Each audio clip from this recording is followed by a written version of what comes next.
You already know your harmful patterns. The phone scrolling when you should sleep. Saying yes when you mean no. Harsh words that escape before you can stop them. Reaching for what numbs instead of what heals. You've tried to change them, but they keep returning. This happens because you're fixing symptoms instead of causes, using willpower when you need understanding, fighting patterns without knowing why they exist. In the next hours, you'll learn what actually creates these patterns and how they release once you see them clearly. Why your private actions shape you more powerfully than public ones. How boundaries create freedom instead of limiting it. Why your words either drain you or restore you. The specific steps that work when everything else has failed. These teachings come from Buddhism, practical wisdom that's helped millions of people across 2,500 years. You're not broken. You're using methods that can't work. Once you understand what does work, change happens naturally. Find somewhere comfortable to listen. If you'd like, share in the comments where you're joining from. The peace you want isn't something to earn or achieve. It's already in you, waiting.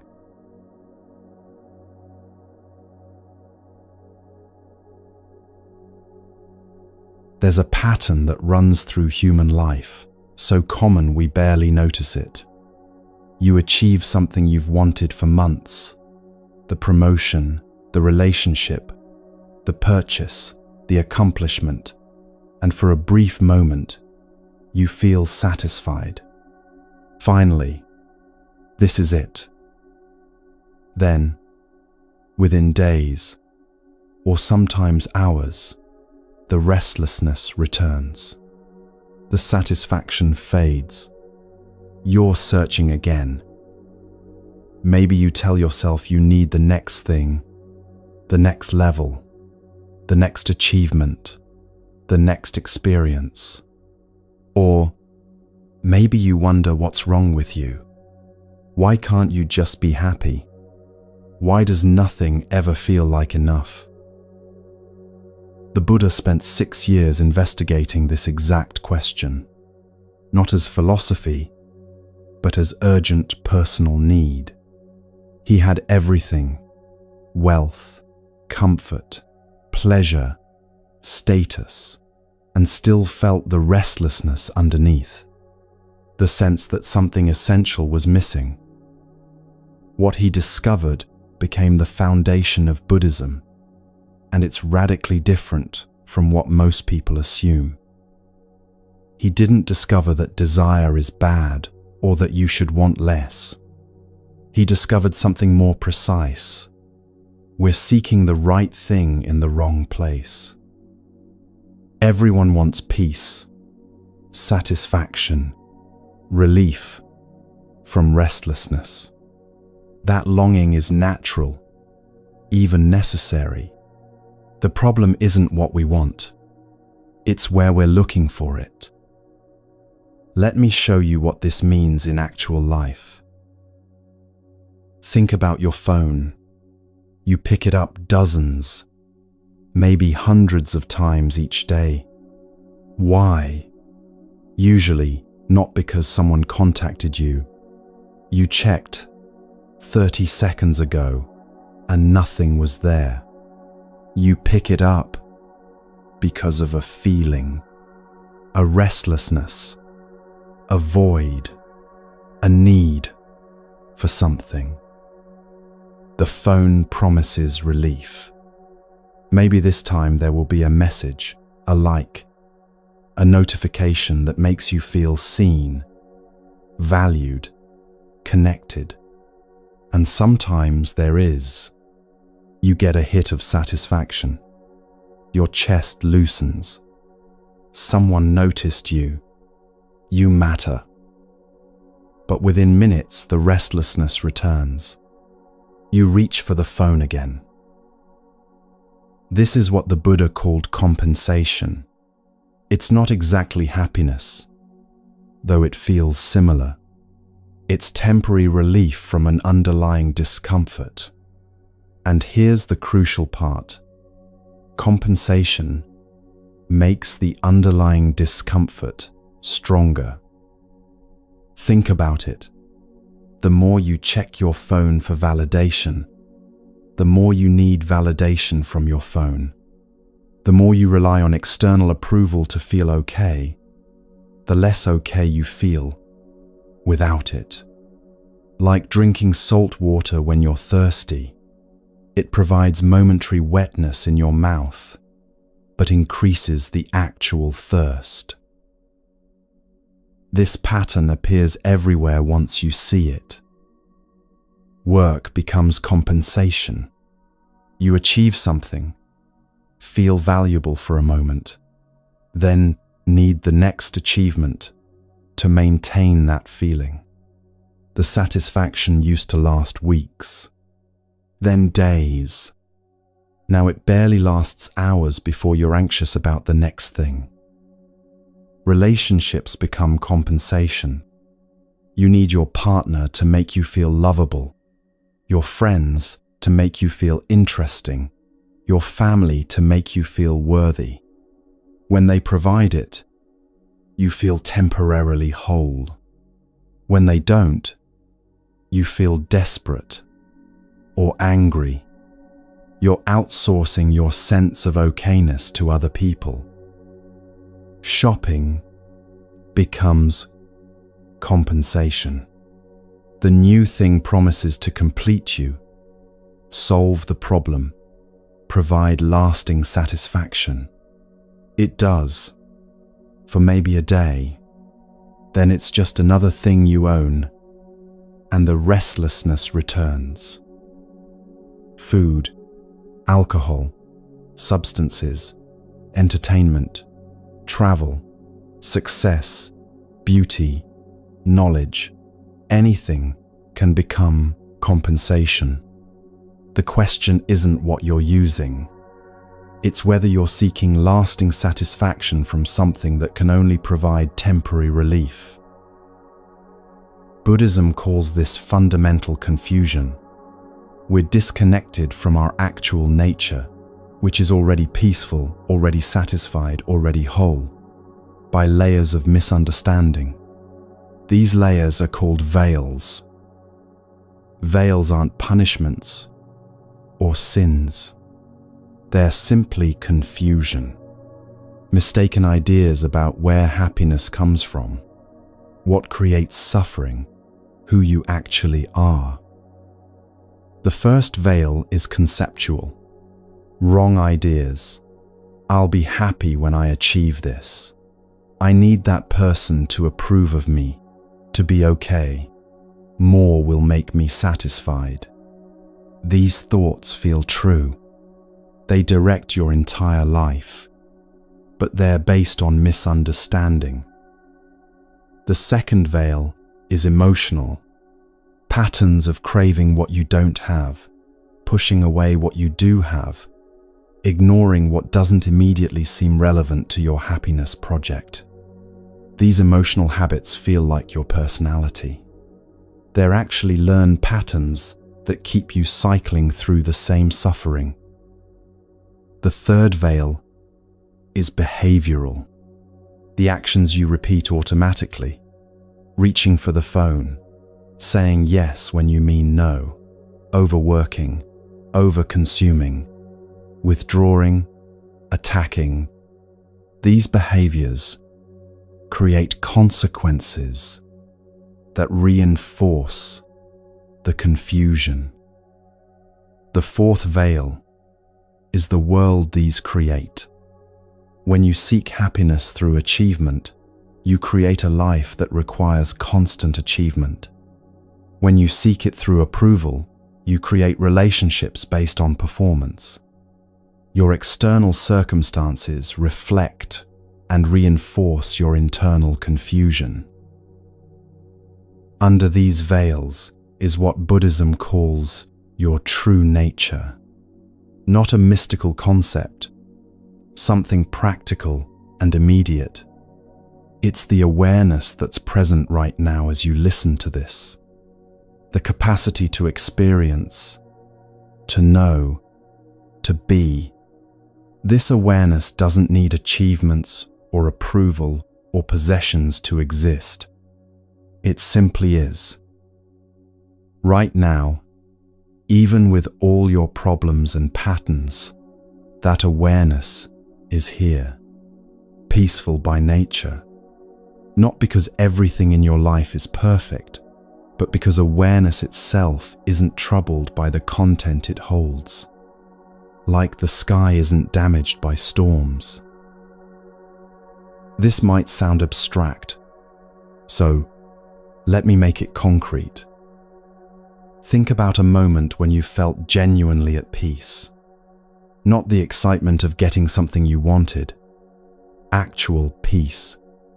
Maybe watching sunrise, or sitting in nature, or in those seconds, right before sleep, when thinking stops. In those moments, you weren't at peace because you achieved something. You were at peace because you stopped seeking. The seeking itself is what creates the restlessness. This is the Buddha's core teaching, which he organized into what are called the Four Noble Truths. These aren't beliefs to adopt. They're observations you can verify in your own experience. The first noble truth. There's a particular kind of suffering that runs through human life. Not the suffering of pain or loss, though those exist too, but a more subtle dissatisfaction. The sense that something's not quite right, even when things are objectively good. The restlessness that keeps you seeking the next thing. Buddhism has a word for this, dukkha, but in plain language, it's the suffering of seeking lasting satisfaction in temporary things. You can feel this right now if you're honest. Even as you listen to this, trying to find the answer that will finally make everything okay, there's that slight tension, that sense of needing something to be different. That's dukkha. Not because you're doing anything wrong, because you're human and you've been trained to seek satisfaction where it can't be found. The second noble truth. This suffering has a cause. It's not random, not punishment, not how life has to be. It arises from specific causes, and the primary one is this: clinging to changing things as if they were permanent sources of happiness. Your body changes, ages, gets sick, dies, but you cling to it as if it should provide lasting security. Your relationships change, evolve, sometimes end, but you cling to them as if they should permanently complete you.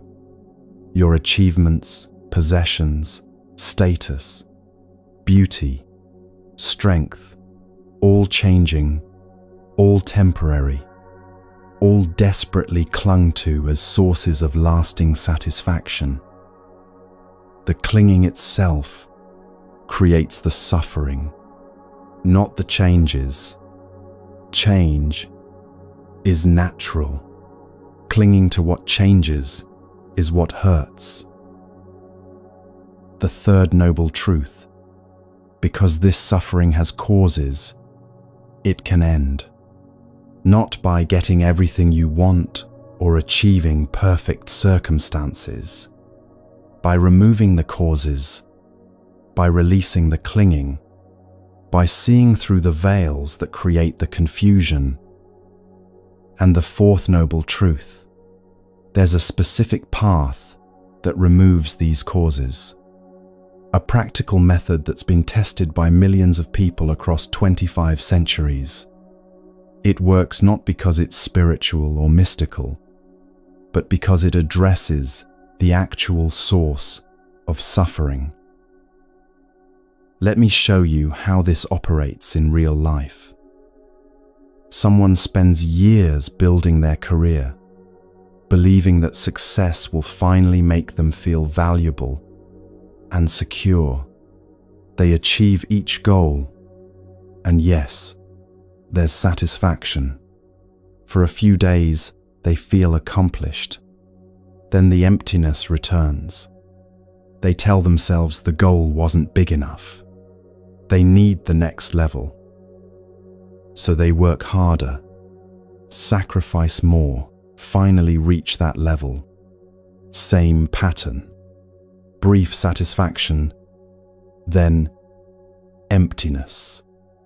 They're now successful by every external measure: money, position, recognition, but the restlessness is worse than ever. Because they've spent years training themselves to seek satisfaction externally, and the need has grown stronger with each repetition. One day, maybe they get sick, or have a crisis, or just can't maintain the pace anymore. The achievement machine stops. And in that forced pause, there's a moment of recognition. None of it ever worked. The satisfaction was always temporary. They've been drinking salt water for years, wondering why their thirst keeps growing. This recognition isn't failure. Buddhism calls it renunciation, and it's the actual beginning of the spiritual path. Renunciation doesn't mean giving up happiness or becoming ascetic. It means giving up the futile search for lasting satisfaction in temporary things. It's a maturity that comes from direct experience, not from someone telling you what's true, but from discovering it yourself. You can't genuinely renounce something until you've exhausted it, until you've tried it thoroughly and discovered its limitations. This is why the Buddha's teaching begins with recognizing suffering, not with trying to be spiritual or good. You have to see clearly what doesn't work before you'll genuinely look for what does. Maybe you're at this point now with something in your life. Maybe it's social media. You've spent years seeking validation through likes and comments, and you're starting to notice it's never enough. Even when you get a lot of engagement, the satisfaction fades within hours. The need grows stronger. You're more anxious about your worth than when you started. Or maybe it's relationships. You've gone from partner to partner, or friendship to friendship, hoping this person will finally make you feel complete. Each time, it works briefly. Then you're back to feeling incomplete, needing them to behave certain ways to maintain your sense of okayness. You're exhausted from performing, from needing, from the constant insecurity. Or work, or achievement, or appearance, or substances, or consumption, or even spiritual practice itself. Whatever it is, you're starting to see. It provides relief, but not satisfaction. Distraction, but not peace. Temporary comfort, but not lasting freedom. This recognition is crucial. Stay with it. Don't rush past it by immediately looking for the next method, the next solution. Really see that compensation doesn't work. Not because you're doing it wrong, but because it's structurally impossible for temporary things to provide permanent satisfaction. The Buddha compared this to a person living in a house on fire. You can rearrange the furniture, repaint the walls, invite friends over. These things might provide temporary comfort, but the house is still burning.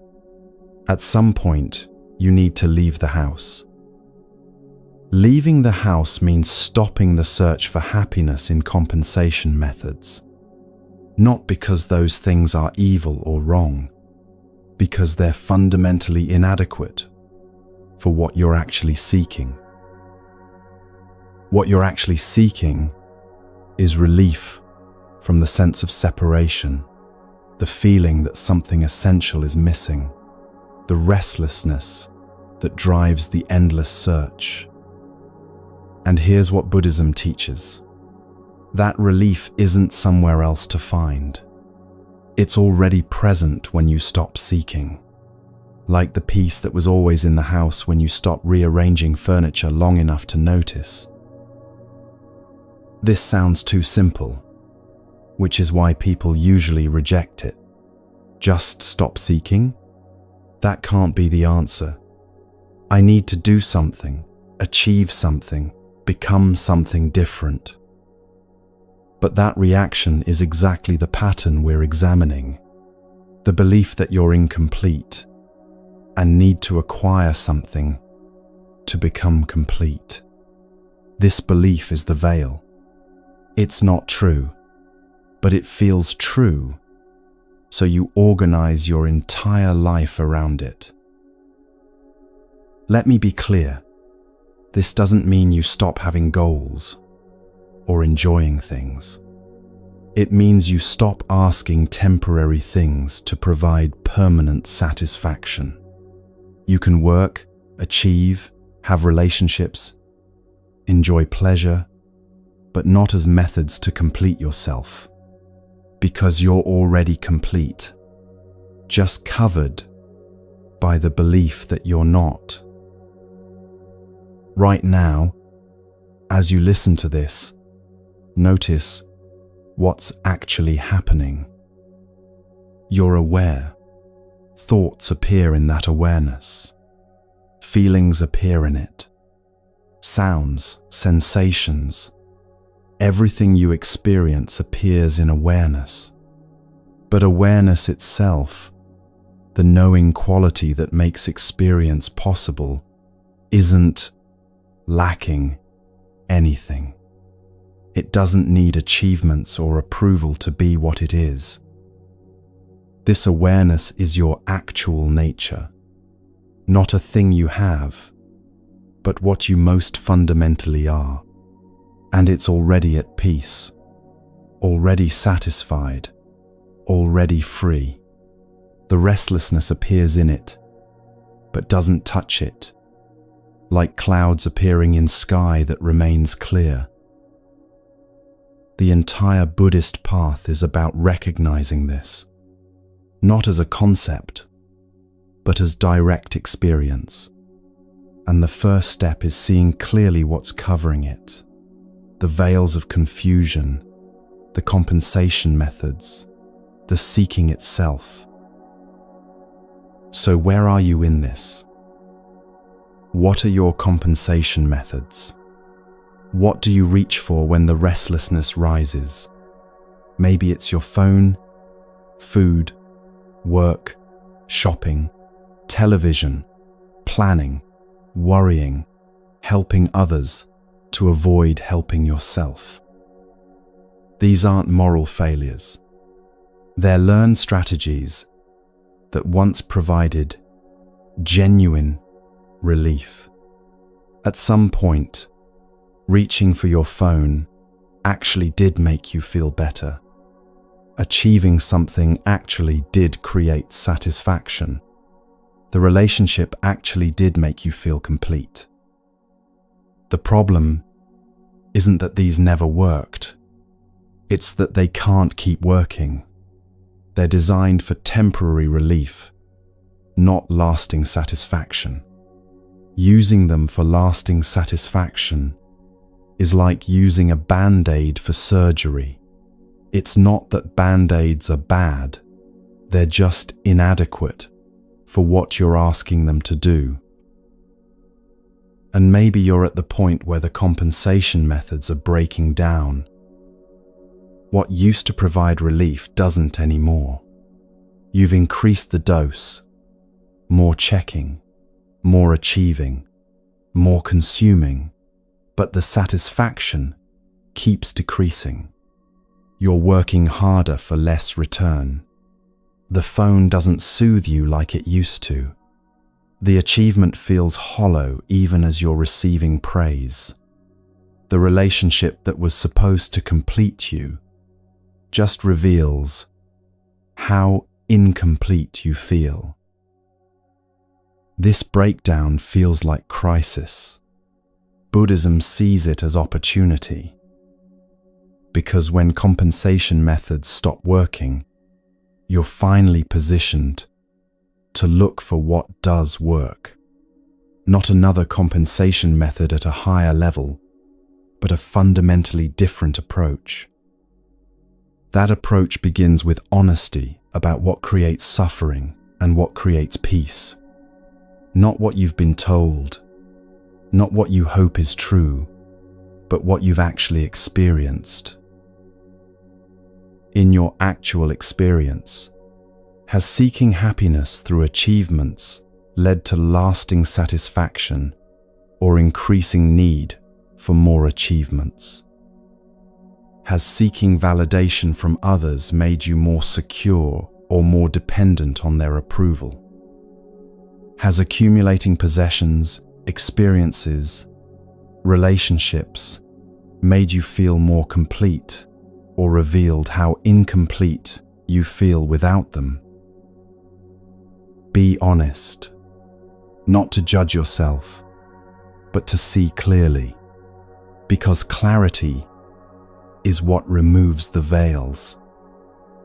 The Buddha taught that wisdom isn't information.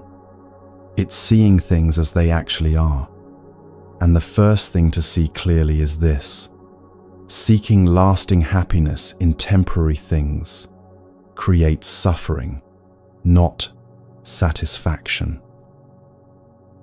Once you see this, really see it, not just intellectually, but through direct experience, renunciation happens naturally. You don't have to force yourself to give up compensation methods. You simply stop reaching for them in the same way. Like a child who discovers a toy is broken, they don't need discipline to stop playing with it. They see it doesn't work anymore. This is maturity, not based on age or accomplishment, but on seeing through illusions you previously believed. And from this maturity, a question naturally arises. If lasting satisfaction doesn't come from acquiring things externally, where does it come from? The Buddha's answer is precise. It comes from removing what's covering it. Satisfaction isn't something you create or achieve. It's something you liberate by removing the veils. Think about that carefully. You're not trying to become satisfied. You're trying to remove what's covering the satisfaction that's already present. This completely changes the approach. If you're trying to create satisfaction, you're always seeking, always needing something more. If you're removing obstacles to existing satisfaction, you're working with what's already here. The first creates endless becoming. The second creates recognition. And this brings us to the most important question. What are the veils? Specifically, what exactly is covering your natural peace? We've already named them: conceptual confusion, emotional reactivity, behavioral patterns, and the world these create. But now we need to look more closely, because understanding what creates the veils is how you remove them. And the deepest veil, the one that maintains all the others, is something you do constantly without realizing it. Something so automatic, so habitual, that you think it's just how life is. But it's not. It's a pattern you're creating moment by moment. And once you see how you're creating it, you can stop.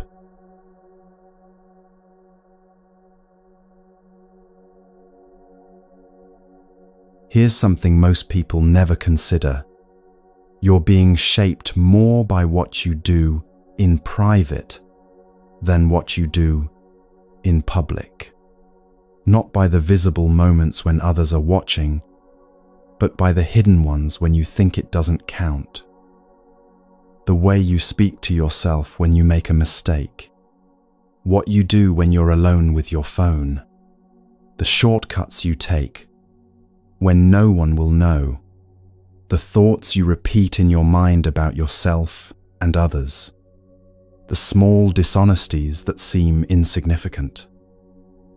These private moments feel like they don't matter because there are no witnesses, no consequences, no one to judge.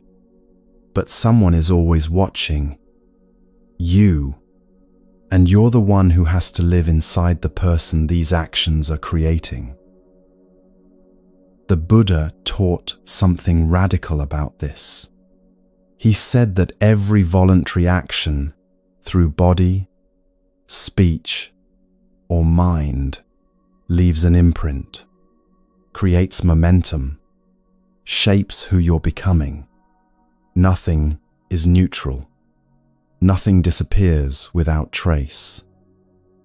He called this karma, which people usually misunderstand.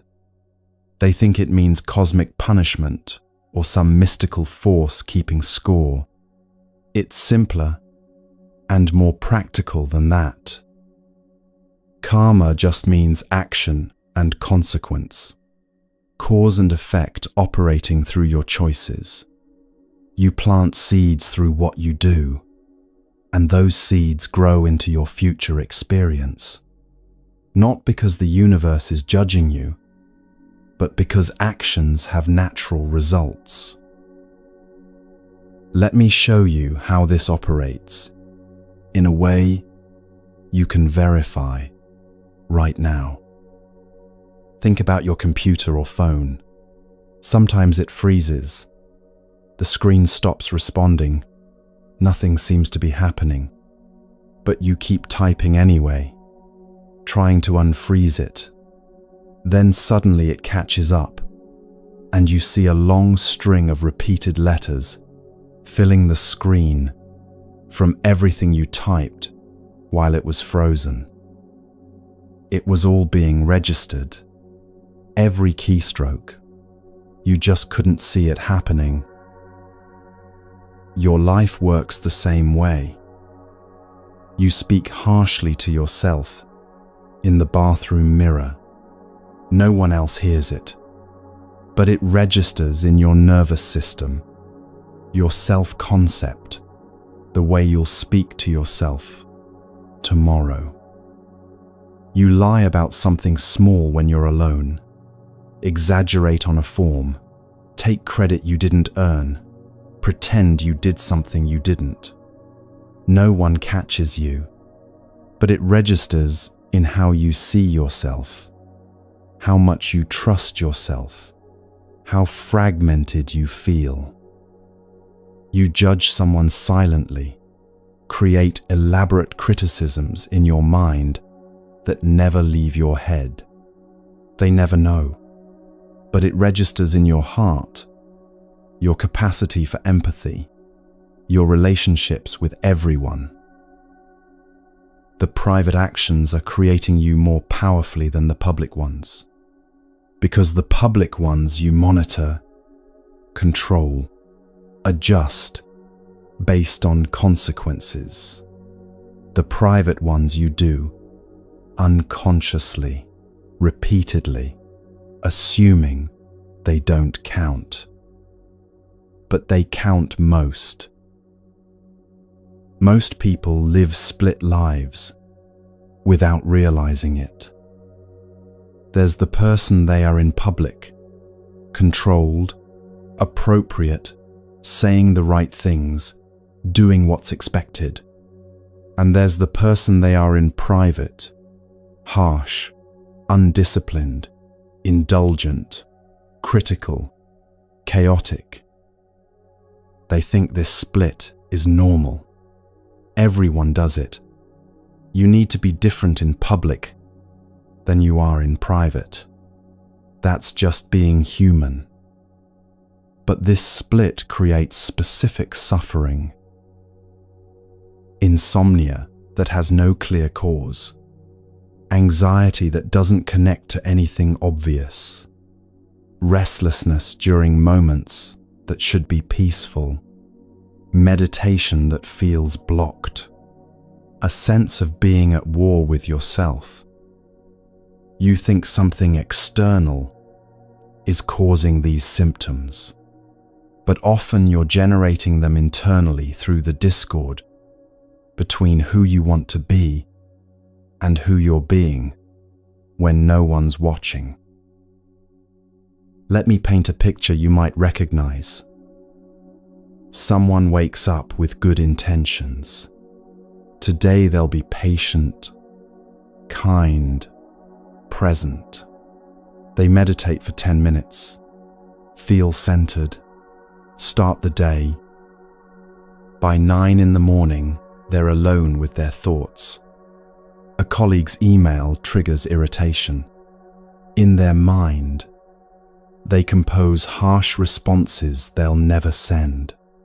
They rehearse arguments, build cases against people who aren't there to defend themselves. They think this is harmless because they're not actually saying these things out loud. At lunch, they're scrolling social media, comparing their life to others, feeling inadequate, then briefly superior when they see someone struggling. These feelings seem automatic, not like choices, but they're choosing where to place attention, what to dwell on, how to interpret what they see. Afternoon, working alone, they take shortcuts. No one will notice. Not major dishonesty, just small corners cut, little exaggerations about what they accomplished. Nothing that would get them in trouble, but each one registers as a tiny betrayal of integrity. Evening, they're harsh with themselves about mistakes from the day, the same criticism they'd never direct at a friend. They pour freely onto themselves. You're so stupid, why did you do that? You always mess this up. You never get anything right. Words that would qualify as verbal abuse if someone else said them. Night, they're lying in bed, scrolling their phone for another hour when they meant to sleep. They know it's making sleep worse. They do it anyway. Another small promise to themselves broken. This person would tell you they had a normal, unremarkable day. Nothing bad happened. They were productive, professional, appropriate with everyone they encountered. But look at what actually happened in their private experience. Hours of harsh judgment, comparison and criticism, small dishonesties, self-cruelty, broken commitments to themselves. And now, look at the results. They can't sleep. When they finally do, they wake up restless. Their meditation practice feels forced, empty. They're anxious without knowing why.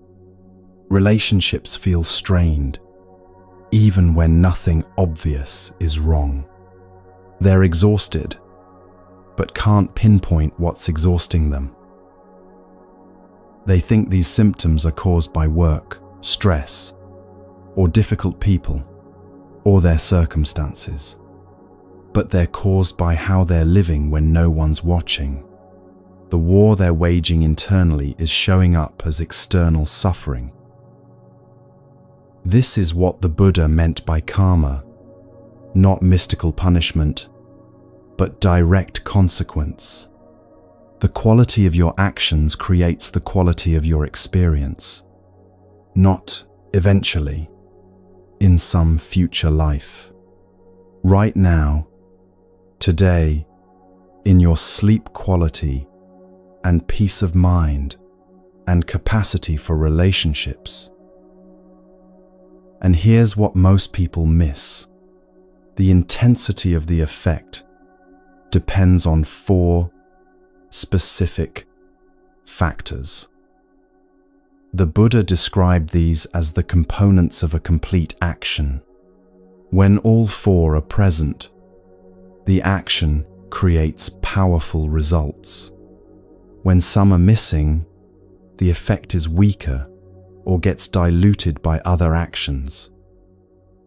Understanding these 4 factors gives you actual leverage over your karma, not just passively receiving consequences, but actively shaping them. The first factor is intention.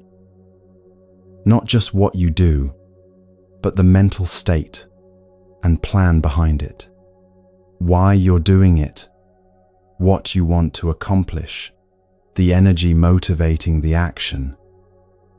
2 people can do the same external action with completely different intentions and create completely different karma. One person is quiet because they're peacefully present. Another is quiet because they're seething with resentment. Same external action, opposite internal reality, opposite results. Intention matters more than you realize. You can do something that looks beneficial externally, but is motivated by ego or fear or manipulation, and it creates harm in you. Or you can fail at something you attempted with genuine care, and that care itself creates benefit. The second factor is the action itself. What you actually do with your body, speech, or mind. This is what most people focus on exclusively, but it's only one component. The action's intensity depends partly on presence. Are you fully there or operating on autopilot?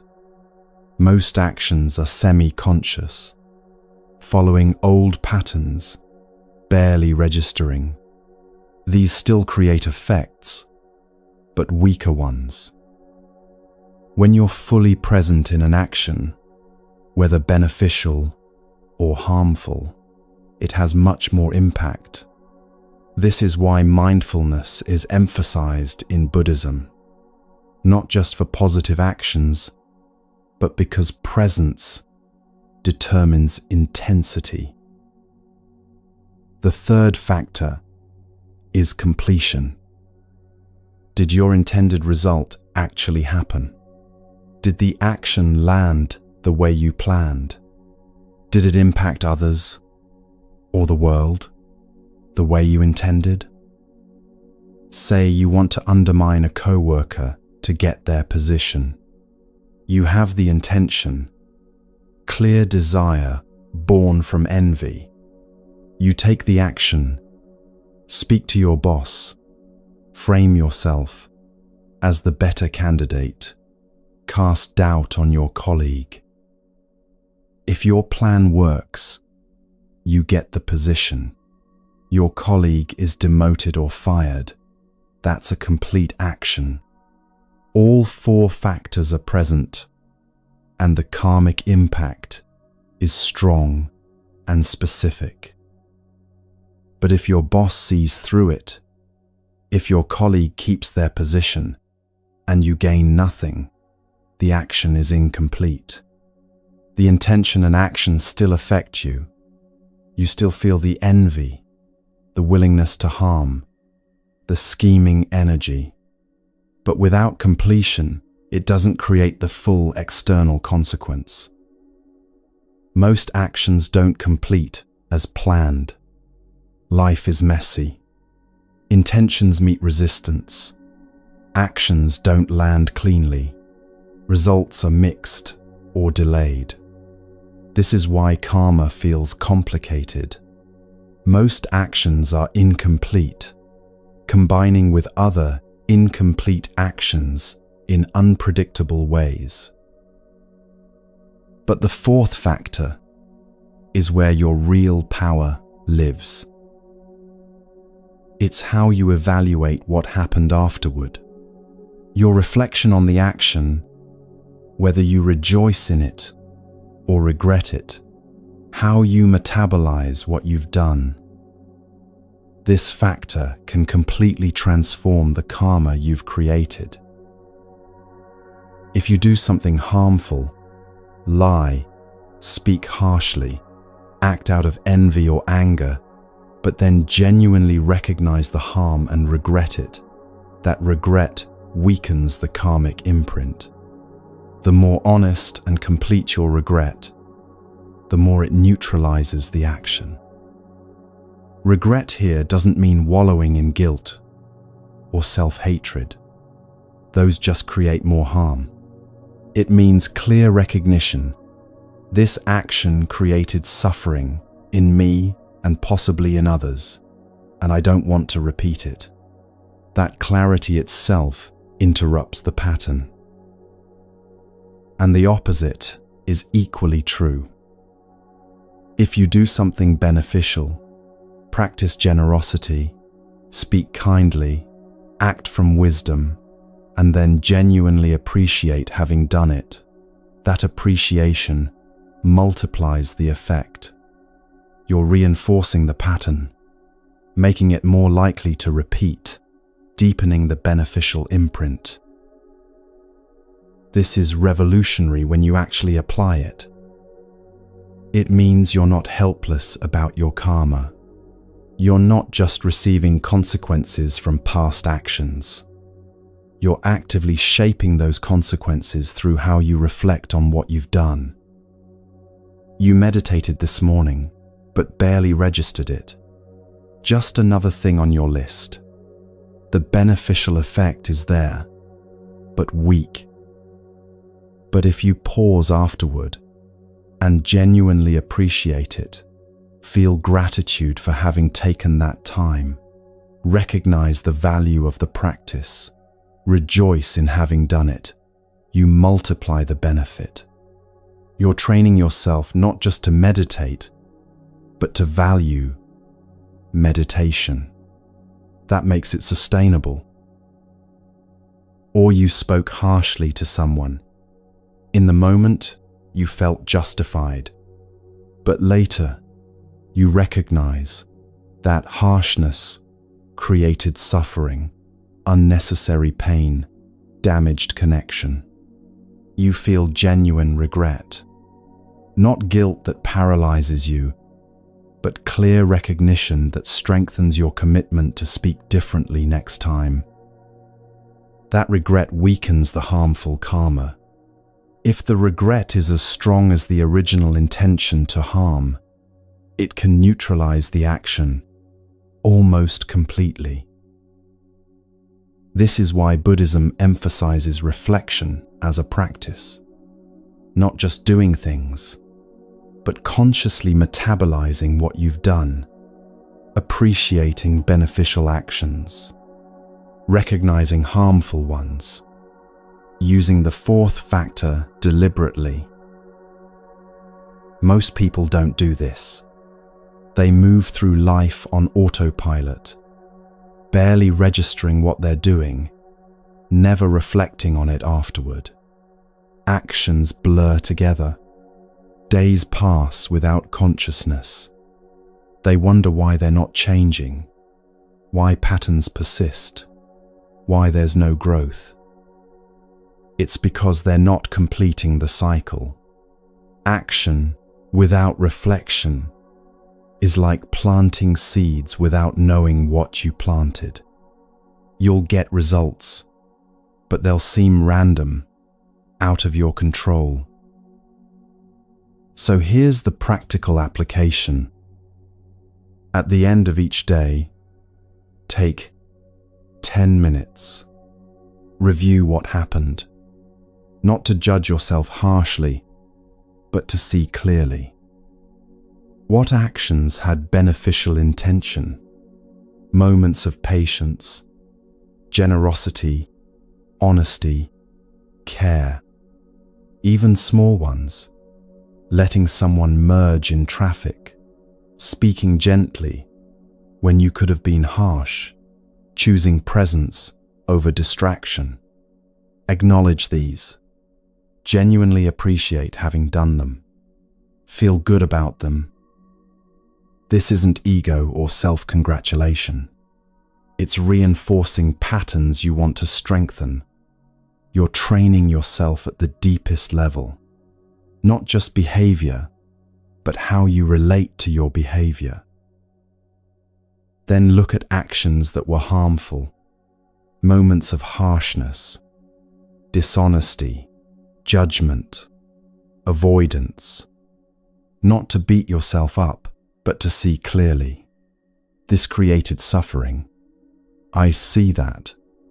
I don't want to repeat it.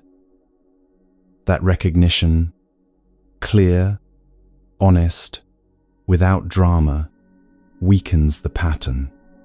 You're not just hoping to be better tomorrow. You're actively interrupting the karmic momentum through conscious reflection. This practice alone will transform your life. Not immediately, not dramatically, but steadily, cumulatively, undeniably. Because you're no longer living unconsciously. You're no longer assuming your private moments don't matter. You're recognizing that everything you do is planting seeds, and you're choosing consciously what to water and what to uproot. Now let's go deeper into why private actions specifically have such power. When you're alone, you think you're free from consequences. No one sees, no one knows, no social penalty for whatever you do. This feels liberating.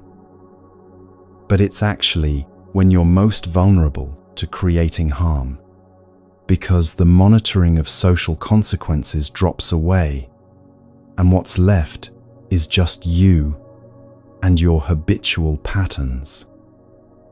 Your default settings reveal themselves in private. In public, you're controlled, appropriate, considerate. You moderate harsh speech, practice politeness, show restraint. Not because you've transcended those impulses, but because social consequences keep them in check. But alone, when consequences seem absent, the real patterns emerge. How you actually speak to yourself, what you actually consume, where your mind actually goes, what you actually value when no one's watching. And these patterns, the private ones, are what's actually shaping you. Because they're repeated more frequently, you're alone more than you're in public, and they're done with less consciousness, less filtering, more automaticity, so they carve deeper grooves in your psyche. Think about someone trying to develop patience. In public, they're mostly successful. When dealing with others, they manage restraint, speak calmly, show tolerance. but alone, stuck in traffic with no one watching, dealing with slow technology, waiting for something, managing their own mind, they're completely impatient. Agitated, irritated, complaining internally, rushing everything. Which pattern is being reinforced more? The occasional public patience or the constant private impatience? The private pattern wins. It's being practiced far more often. So despite appearing patient to others, this person is actually deepening impatience in themselves. Or someone trying to develop honesty. In direct interactions, they're mostly truthful. They don't tell major lies, don't deceive people outright. But in their private life, small dishonesties are constant, exaggerating when describing their day to seem more interesting, omitting unflattering details when filling out forms, framing situations to make themselves look better, creating narratives that aren't quite accurate. They think they're honest because they don't tell big lies, but they're training themselves in dishonesty through countless small actions. And the training is effective because it's constant and unconscious. This is why integrity, the alignment between private and public self, is emphasized so strongly in Buddhism. Not as morality imposed from outside, but as practical recognition. Your private actions are creating your character more than anything else. If you want to transform, you have to address what you do when you think it doesn't count. And here's the specific suffering this split creates. When your private and public selves are different, you're always performing. There's a background effort to maintain the image, hide the reality, manage what's visible. This effort is exhausting. You can't fully relax with others because you're monitoring what they might see. You can't fully relax alone because you're avoiding what you might see in yourself. There's constant low-level tension from living split. This tension shows up as insomnia, as anxiety without clear source, as relationships that feel strained even when nothing obvious is wrong, as meditation that won't deepen because you're holding something back even from yourself. The suffering isn't caused by your circumstances. It's caused by the internal fragmentation. And the relief, when it comes, isn't from achieving something new. It's from dropping the split, from treating your private self with the same care you show publicly, from living with integrity. There's an actual physical lightness that comes from this. Imagine carrying a heavy bag everywhere. You've been carrying it so long you barely notice the weight anymore. Your shoulders hurt. You're tired, but you think that's just how life feels. Then you put the bag down. The relief is immediate, physical, undeniable. You can breathe deeper, move more freely. You wonder how you carried that weight without realizing it. Living with integrity is like this. The moment you stop maintaining different versions of yourself, stop hiding your private actions, stop betraying yourself in small ways, there's tangible relief. Better sleep, less anxiety, easier relationships, deeper meditation, more energy, Not because you achieved something, but because you stopped carrying the weight of fragmentation. So here's what this section is actually asking you to do. Recognize that your private moments are shaping you more than your public ones. Those hidden actions you think don't count, they count most. Understand the 4 factors of karma, especially the 4th, reflection. Use it deliberately to weaken harmful patterns and strengthen beneficial ones. Begin treating your private self with the same care you show publicly, not performing for others, but honoring yourself when no one's watching. This isn't about perfection. You'll still make mistakes, act unconsciously, fall into old patterns. That's human. But you can stop assuming those private moments are neutral or irrelevant. You can start recognizing everything is being registered, everything is shaping you, everything matters. And from that recognition, natural care arises. Not forced discipline, but genuine interest in who you're becoming through what you do. Which brings us to something that might surprise you. You might think the solution is more control, more vigilance, more rules, but it's actually about something completely different. It's about freedom, real freedom, not the fake freedom your ego has been selling you, but something far more liberating.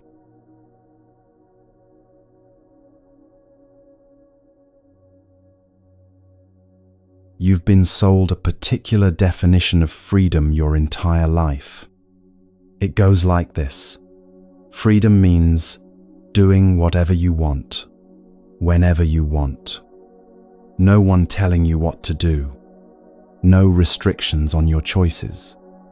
Complete spontaneity, total permission, unlimited options. This sounds appealing. It sounds like liberation. It's what advertising sells, what self-help promotes, what your ego desperately wants you to believe. But if you examine your actual experience, you'll notice something strange. This kind of freedom doesn't feel free at all. Think about times when you've had complete freedom to do whatever you wanted. No one watching, no rules, no consequences you could see. Maybe a weekend alone, or a period of your life with minimal structure. What actually happened? For most people, complete freedom quickly becomes chaos. You stay up too late scrolling. Eat whatever's easiest. Skip the things you know would help you. Follow every impulse, craving, distraction, and by the end, you don't feel free. You feel scattered, depleted, vaguely ashamed. This is because the freedom to do whatever you want is actually slavery to whatever you want. And what you want, in any given moment, isn't wisdom or clarity or your deepest values. It's whatever impulse happens to be strongest right now. The craving for comfort, the urge to avoid discomfort, the pull of habit, the reaction to emotion. So, complete freedom becomes following your strongest impulse at every moment, which means you're not free at all. You're controlled by cravings, habits, reactions, whatever grabs your attention most forcefully. You're not steering your life. You're being tossed by internal waves, Buddhism offers a completely different definition of freedom, one that's counterintuitive, almost backwards from what you've been taught. But when you test it in your actual life, you discover it works.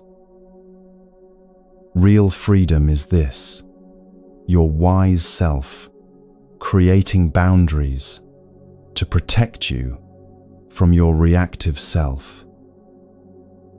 Let me explain what this means practically. You have different versions of yourself that emerge in different states. When you're rested, calm, clear-minded, you have access to wisdom. You can see what actually serves you and what doesn't. You have perspective, patience, good judgment. But when you're triggered, tired, overwhelmed, flooded with emotion, a different version emerges. This version is reactive, impulsive, defensive, unable to see clearly. It makes decisions you'll regret, says things you wish you hadn't, reaches for what harms you. Everyone experiences these different states. The question is, which version of you gets to make decisions? Most people let reactive self decide. In the moment of craving, the craving decides. In the moment of anger, the anger decides.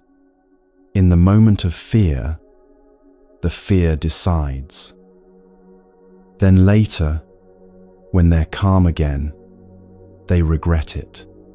Why did I say that? Why did I do that?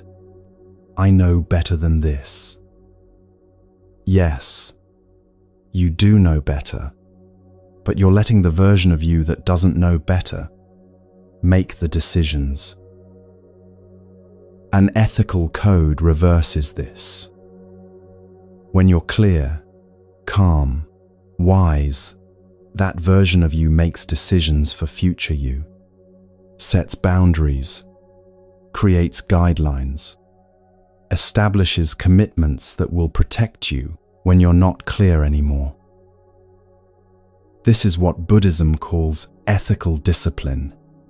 Not rules imposed from outside, not someone else's morality, not restrictions on your freedom. It's your wise self, caring for your whole self by creating structure that serves you. Let me give you a concrete example. Say you decide, in a moment of clarity, from now on, I won't raise my voice in anger at another person. This isn't some external authority telling you what to do. It's you, in your wisdom, recognizing that raising your voice creates harm. It damages relationships, creates regret, reinforces reactive patterns, doesn't actually solve problems. So you make a commitment. 2 weeks later, you're in an argument. Someone said something that triggered you deeply. You feel heat rising in your chest, your jaw tightening. The impulse to yell is overwhelming. In this moment, you're not wise. You're flooded. But you don't have to make the decision in this state. You already made it. 2 weeks ago, when you were clear, you decided no raised voice in anger. That commitment becomes a lighthouse in the storm. You might still feel the urge to yell, but you have something solid to hold on to. A decision you made when you could see clearly. This is freedom. Not the freedom to yell whenever you feel like it. That's slavery to anger. Real freedom is not being controlled by anger when it arises. having a structure in place that protects you from your worst impulses. Your wise self protected your reactive self. That's what ethical codes actually do. This completely transforms how you think about discipline and rules. Most people experience rules as restrictions. Someone else telling them what they can't do. External authority limiting their freedom. So they resist rules, rebel against them, or follow them resentfully. But ethical codes you create for yourself are different. They're not restrictions, they're rescue ropes. When you're drowning in strong emotion or impulse, you can't think clearly enough to make good decisions.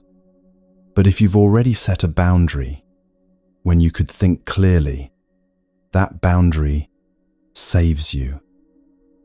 It's like setting up guardrails before driving a dangerous mountain road at night. The guardrails aren't limiting your freedom to drive. They're protecting you from driving off a cliff you won't see coming. So the question becomes, what boundaries would serve you? Not what boundaries you think you should have because someone told you. Not what makes you look good or spiritual, but what boundaries your wise self genuinely recognizes would protect your whole self from harm. Let me show you how to discover this. Think about patterns that create suffering in your life. Maybe harsh speech. You say things in anger that damage relationships. Maybe phone use. You lose hours to scrolling when you meant to rest. Maybe saying yes when you mean no. Overextending yourself until you collapse. Maybe harsh self-criticism. Attacking yourself internally in ways you'd never speak to another person. Pick one pattern, just one. Now, ask yourself, in this moment, when you're relatively calm and clear, does this pattern serve me? Does it create the life I want? Does it reflect my actual values? If the answer is no, and you can see this clearly, then you're ready to create a boundary. Not because you should, not to prove you're disciplined or good, but because you genuinely see that this pattern harms you and you want to protect yourself from it. The boundary needs to be specific and clear. Not, I'll be better with my phone. That's too vague to be useful when you're triggered. But my phone stays out of my bedroom. It charges in the kitchen every night. That's specific. You can follow that even when you're tired, and your impulse is to scroll. Not, I'll be nicer to myself. Too abstract. But I won't call myself stupid. When I make a mistake, I'll speak to myself like I'd speak to a friend who made the same mistake, specific enough to implement in the moment. The more specific your boundary, the more useful it becomes when you need it. Now here's where most people get stuck. They create the boundary, commit to it, and within days or weeks, they break it. Then they feel like failures, give up, decide discipline doesn't work for them. But breaking a boundary isn't failure. It's information. Maybe the boundary was too ambitious for where you actually are. Maybe you need additional support structures. Maybe you discovered a deeper pattern underneath. Let's say you commit to no phone in bedroom, but you keep bringing it in anyway. Don't just feel bad about it. Investigate. What's pulling you to break this boundary? Maybe you're using the phone as sleep aid because you can't be alone with your thoughts. That's deeper than phone use. It's avoidance of something uncomfortable. Or maybe the boundary is too extreme. You need the phone for emergencies, so having it in another room creates anxiety that defeats the purpose. Then adjust. Phone in bedroom, but in a drawer, not on the nightstand. Or airplane mode, after 9 p.m. The point isn't rigid perfection. It's conscious choice rather than unconscious reaction. Buddhism describes 3 stages in developing ethical conduct. Understanding these stages helps you not demand too much from yourself too soon. Stage 1. Stop actively harmful patterns. This is where everyone begins. You're still doing things that create clear, obvious harm to yourself or others. The first work is simply stopping these. Not because you're bad for doing them, but because they're actively creating suffering, and you're ready to stop creating that suffering. This stage is about boundaries and distance. Set clear limits on harmful behavior. Create distance from situations that trigger those behaviors. Protect yourself while you build strength. Someone trying to stop drinking doesn't hang out in bars testing their willpower. That's not weakness. It's wisdom. You remove yourself from triggering situations until you have solid ground to stand on. Same with any harmful pattern. If certain people trigger your harshest speech, you might need distance from them temporarily. Not forever, but while you're learning new patterns. If social media triggers comparison and harsh self-judgment, you might need to delete the apps for a while. Not as punishment, but as protection, while you develop different relationship with yourself. This stage requires honesty about your actual capacity right now. Not where you wish you were, but where you are. Stage 2. Actively cultivate beneficial patterns. Once you've stopped the most harmful behaviors, there's space to build positive ones. Generosity instead of grasping. Kind speech instead of harsh. Honesty instead of manipulation. Patience instead of reactivity. This stage is about replacement. You're not just stopping old patterns, you're training new ones. But here's where a danger emerges. People can become attached to being good. You're no longer drinking, or speaking harshly, or lying. You're being generous, patient, honest, and you start identifying with these behaviors. I'm a good person now. I'm better than people who still do those harmful things.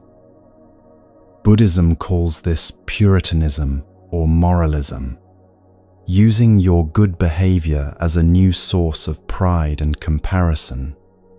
Your ethical conduct becomes another way to feel superior, another form of ego.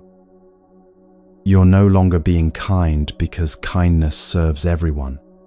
You're being kind because it makes you feel like a good person. You're no longer being honest because honesty creates trust. You're being honest because you can feel proud of your integrity. This is subtle, And almost everyone who seriously practices ethical conduct goes through this phase. You become a bit rigid, a bit self-righteous. You judge people who don't follow your ethical code. You feel virtuous. And then something happens that reveals this. You fail at your code, speak harshly despite your commitment, or act selfishly, or lie to avoid discomfort. And you feel crushed because you've been deriving your value from being good. This crisis actually opens the door to the third stage. Stage 3, non-dual conduct. This is a freedom beyond both harmful and beneficial, beyond good and bad. Not that harm and benefit don't exist, they clearly do. But you stop identifying with the forms of behavior and start responding to what each situation actually needs. Sometimes a situation needs soft, gentle speech. Sometimes it needs direct, even harsh truth. Sometimes it needs generosity. Sometimes it needs firm boundaries. Sometimes it needs silence. Sometimes it needs a lot of words. When you're attached to being good, you become predictable and rigid. You're always soft-spoken, even when the situation needs directness, or always generous, even when the person needs to develop their own resourcefulness. Your behavior becomes about maintaining your identity, not serving the situation.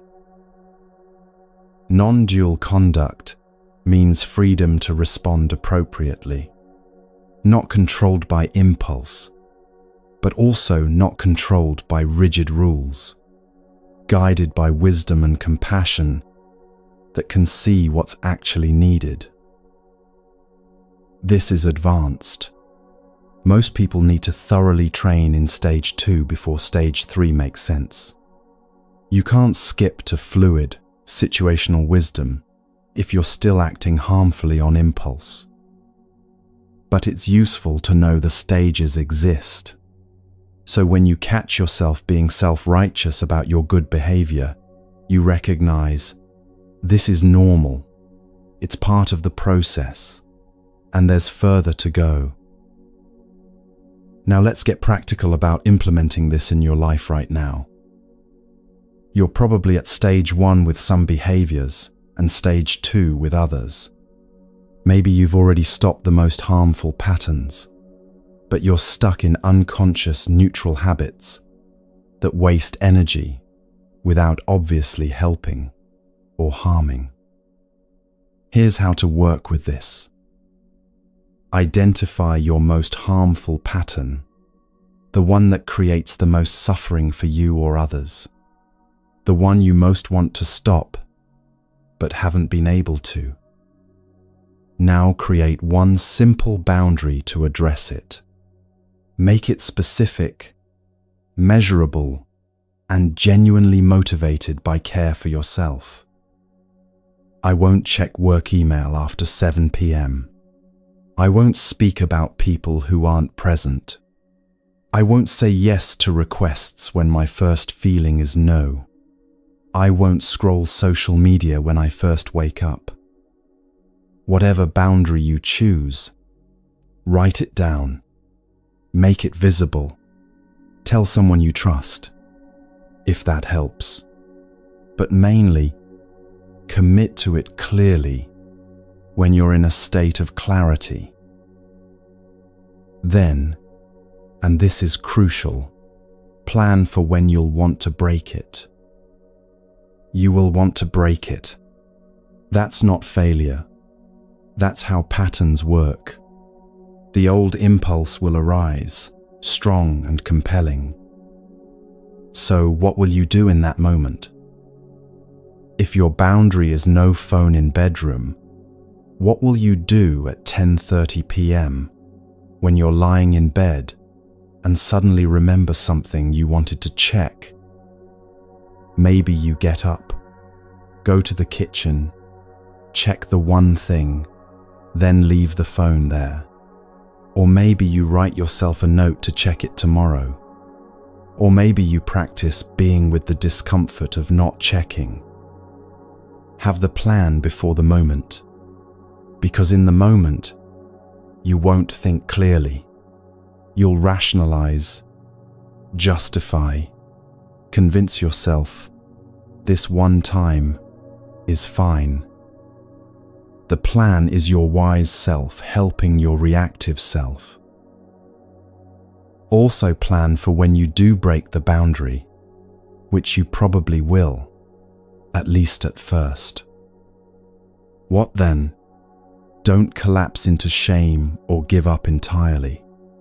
Use the fourth factor we learned earlier, evaluation. Recognize, I broke my commitment. This created the suffering I was trying to avoid. I genuinely regret it. That regret weakens the pattern. Then renew your commitment, not as punishment, but as care. I see why this boundary matters. I'm choosing it again.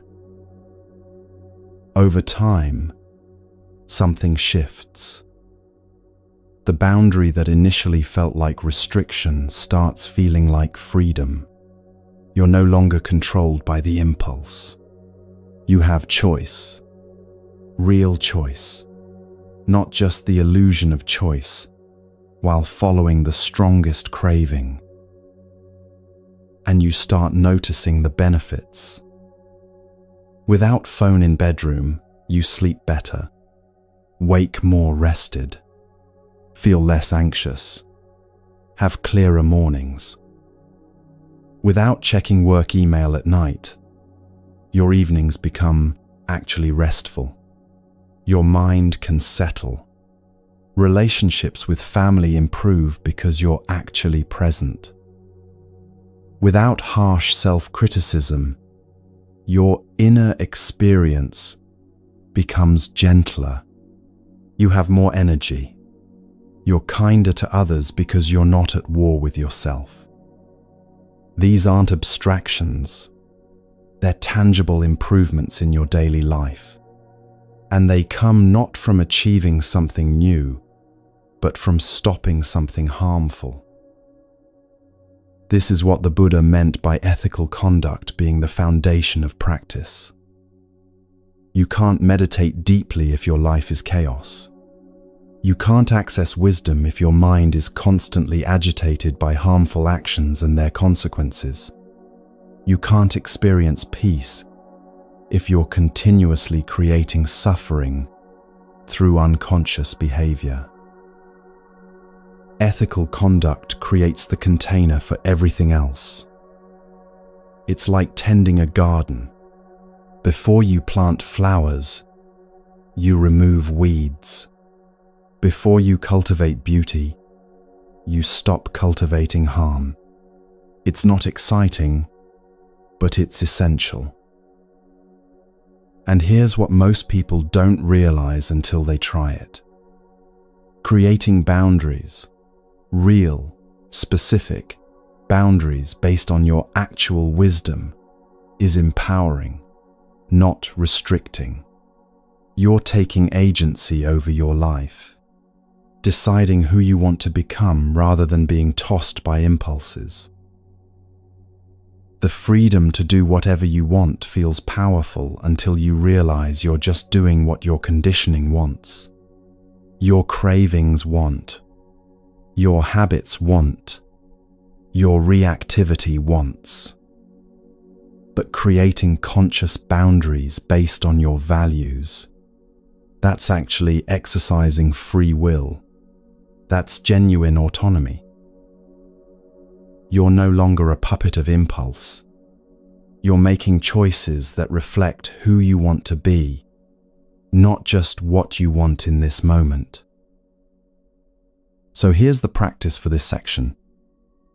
Choose one harmful pattern you genuinely want to stop. Create one specific boundary to address it. Write it down clearly. Commit to it from your wise self. Then plan for the challenges. When will you want to break this boundary? What will you do in that moment instead? How will you respond if you do break it? And practice this for 1 week. Just 1 week, one boundary. Watch what happens. Not just whether you succeed or fail.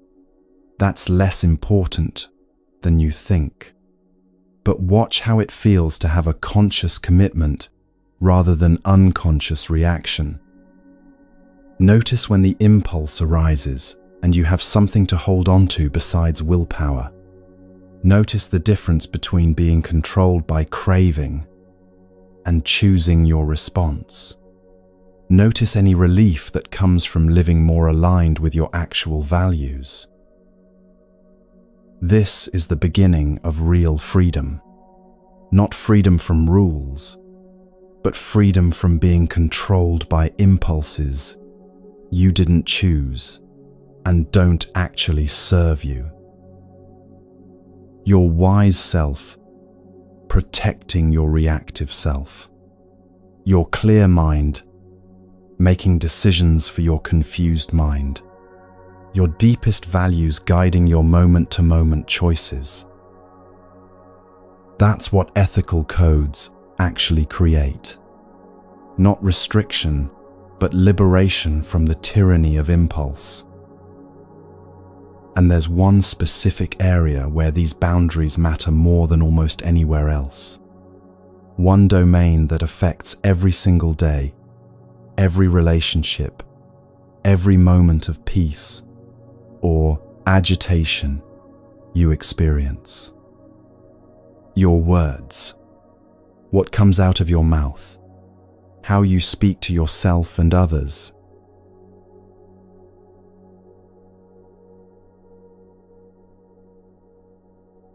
Close your eyes and remember something cruel someone said to you years ago, maybe in childhood, maybe last year. A cutting remark, a harsh judgment, words meant to wound. You can probably still feel it. The exact words might be fuzzy, but the impact remains. It shaped how you see yourself, how you move through the world, what you believe is possible for you. Now, think about the kindest thing anyone ever said to you. Words that saw something in you, believed in you, offered genuine care. Those words are still alive in you too, still providing strength, still influencing your choices, still offering comfort when you need it. The Buddha taught that words have more power to harm or heal than almost anything else. More than actions, more than thoughts, more than circumstances, because words carry intention directly into another person's mind. They bypass physical defenses and land in consciousness itself. A physical wound heals, the body regenerates, scars over, returns to function. But words can wound for decades. They become part of your internal dialogue, the voice you hear when you're alone. And yet most people speak completely unconsciously. Words pour out automatically, following old patterns, reacting to emotions, filling silence, performing for others. You say things you don't mean things you don't say, and spend enormous energy managing the consequences of unconscious speech. Buddhism offers specific guidance here, not vague advice to be nice or speak your truth, but precise practices that transform both what you say and what you experience. The Buddha gave 4 guidelines for speech. They've been taught for 2,500 years because they work, not as moral rules, but as practical methods for creating peace instead of suffering through words. The first guideline: don't speak harshly, speak sweetly. This doesn't mean fake sweetness or avoiding truth. It means understanding that harsh words create harsh results in others, and especially in you. Watch what happens when you speak harshly. Maybe someone cuts you off in traffic, and you curse them, even though they can't hear you. Or a family member does something thoughtless, and you respond with sarcasm or criticism. Or you're frustrated with yourself, and your internal voice becomes brutal. You're so stupid. You always mess this up. You never learn. In the moment, harsh speech feels satisfying, like releasing pressure, expressing justified anger, telling the truth forcefully. But watch what it actually creates.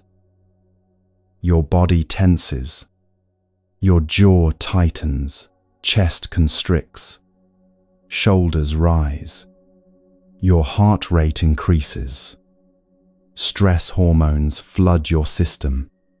This isn't metaphor, it's measurable physiology. Your mind becomes agitated. The harsh words create a harsh, internal state. You replay the situation, build more arguments, prepare more cutting remarks. Even after the interaction ends, you're still engaged mentally, still stirred up. Your relationships deteriorate. The person you spoke to harshly either withdraws or retaliates. Even if they don't respond outwardly, something shifts. Trust erodes. Warmth decreases. The space between you becomes slightly colder. And if the harsh words were internal, directed at yourself, the damage is worse. Because you can't escape the person attacking you. You carry that harsh voice everywhere, and it shapes how you see yourself, what you believe you deserve, how you expect others to treat you. Most people justify harsh speech as honesty. I'm just being real. I'm telling the truth. They need to hear this.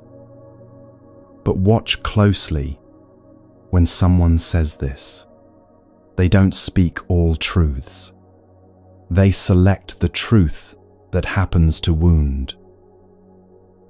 They don't tell their colleague, "You did good work on this project. You're improving steadily. I appreciate your effort." Those are truths too. They say, "You made this mistake again. You're not catching on as fast as others. You're falling behind." Also true, but chosen specifically because it hurts. The Buddha's teaching is that for speech to be right, it must pass 3 tests. Is it true? Is it beneficial? Is it necessary? All 3, not just 1 or 2. Something can be true and beneficial, but not necessary. You don't need to point out every flaw you notice. Something can be true and feel necessary but not be beneficial. Saying, "I told you so," after someone makes a mistake. Something can feel beneficial and necessary but not be true. Exaggerating someone's mistakes to justify your anger. Only when all three align does speech actually serve. Sweet speech doesn't mean saying only pleasant things. It means speaking truth in a way that opens rather than closes, heals rather than wounds, creates possibility rather than defensiveness. You can give difficult feedback sweetly. I notice this pattern. It's creating problems. I want to help you address it. Lands completely differently than, you keep messing this up. What's wrong with you? The information is similar. The impact is opposite. Sweet speech creates sweet results. Your body stays relaxed. Your mind remains clear. The other person can actually hear what you're saying because they're not defending against attack, and you feel better afterward, not worse. The second guideline: don't lie, speak truth.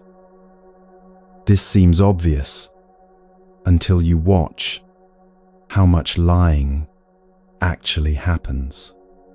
Not just blatant lies, but the constant small distortions that fill daily life. Exaggerating to make yourself sound more impressive, omitting details that would make you look bad, agreeing when you actually disagree to avoid conflict, saying you're fine when you're not, claiming you did something you didn't quite do, blaming circumstances when it was actually your choice. These aren't major lies that would get you in trouble. They're adjustments to reality, small enough that you barely notice making them. But they accumulate. Each small lie fragments you a little more, creates a gap between what's true and what you present, between who you are and who you're pretending to be. Over time, you're not sure what's true anymore. You've told the story one way so often that the actual memory blurs. You've presented yourself a certain way so consistently that you forget it's a presentation. And there's constant low-level anxiety, the vigilance required to maintain various versions of yourself with different people, the fear of being caught in contradictions, the exhaustion of remembering what you said to whom. Truthful speech is structurally simpler. You don't have to remember what you said because it's just what's true. You don't have to manage different versions because there's only one reality. You don't have to fear being found out because there's nothing to find out. This creates tremendous relief. Not immediately. At first, truth-telling feels vulnerable and uncomfortable. You're so used to managing impressions that simple honesty feels exposed. But over weeks and months, something shifts. You can relax. You stand on solid ground because the ground is actually real. People trust you more because they sense consistency. And you trust yourself more because you're not constantly betraying your own knowing. The third guideline: don't divide with words, create harmony. This addresses gossip, complaint, speaking about people who aren't present, creating factions and sides. Watch how common this is.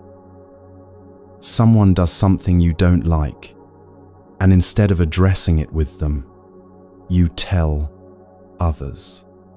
Build a case. Gather support for your perspective. create an us who sees the problem versus them who is the problem. This feels like bonding. Shared criticism creates temporary intimacy.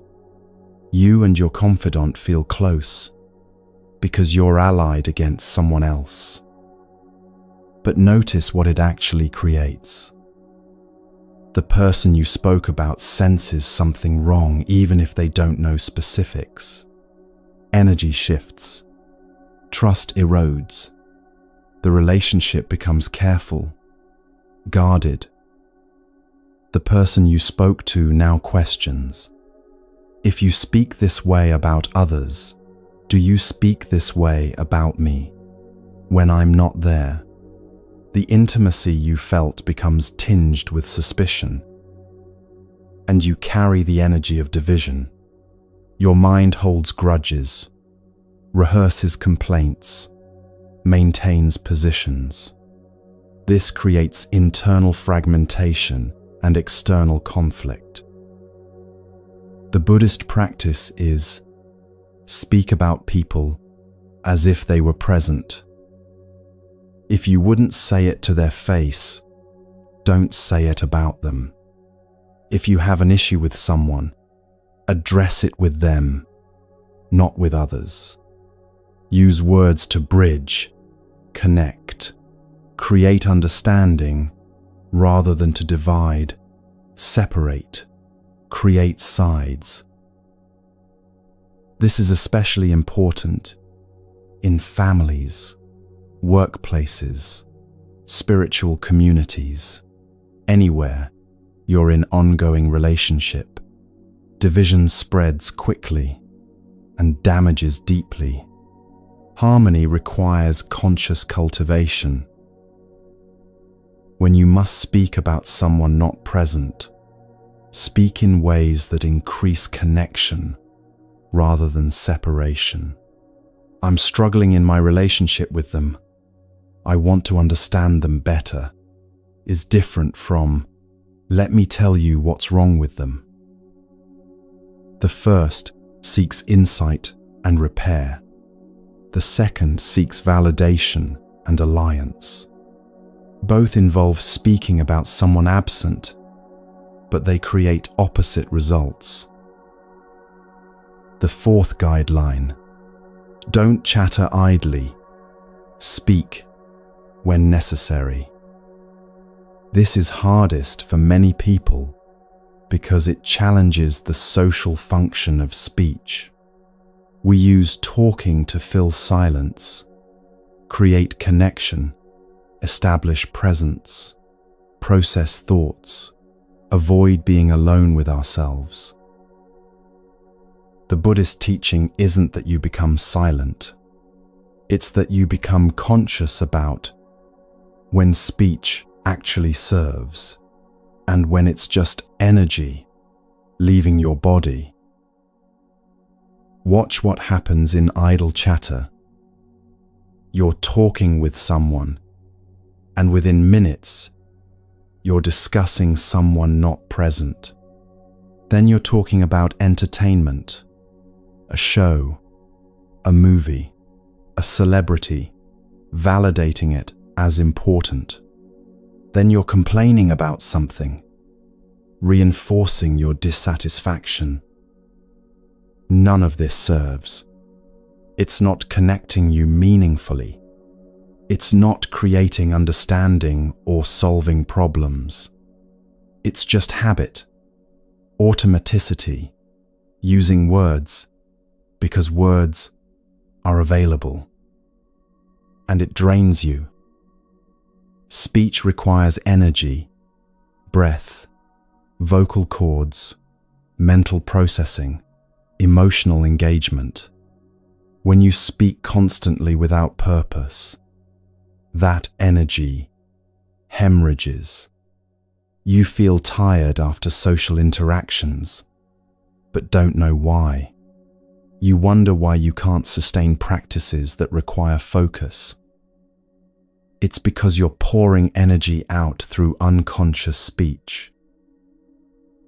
People who've done silent retreats discover this quickly. Just 3 or 4 days of not speaking, and energy accumulates noticeably. Mental clarity increases. Emotional stability improves. Meditation deepens. Sleep becomes more restful. Not because silence is magical, but because you stopped the constant drain of unnecessary speech. The practice isn't to stop talking. It's to notice when you're about to speak and ask, is this necessary? Does it serve? Or am I just filling space, performing, avoiding silence? And here's what shifts when you speak less. When you do speak, people actually listen. Your words carry weight because they're not constant background noise. You speak from genuine need to communicate, not from habit. Your presence becomes more powerful. Silence isn't absence. It's listening, attending, being with what is. People feel met by your attention in ways they don't when you're filling air with words. And internally, you're calmer, less agitated, more settled, because you're not constantly stirring yourself up through speech. Now let's bring all 4 guidelines together and see how they operate in actual life. Most people's default speech patterns violate all 4 guidelines unconsciously. They speak harshly when frustrated, lie in small ways constantly, divide people through gossip and complaint, and chatter to avoid silence. Then they wonder why relationships feel strained, why they're anxious, why they can't sleep, why meditation doesn't work. Your speech is creating your experience more than you realize. Let me show you a typical day of unconscious speech.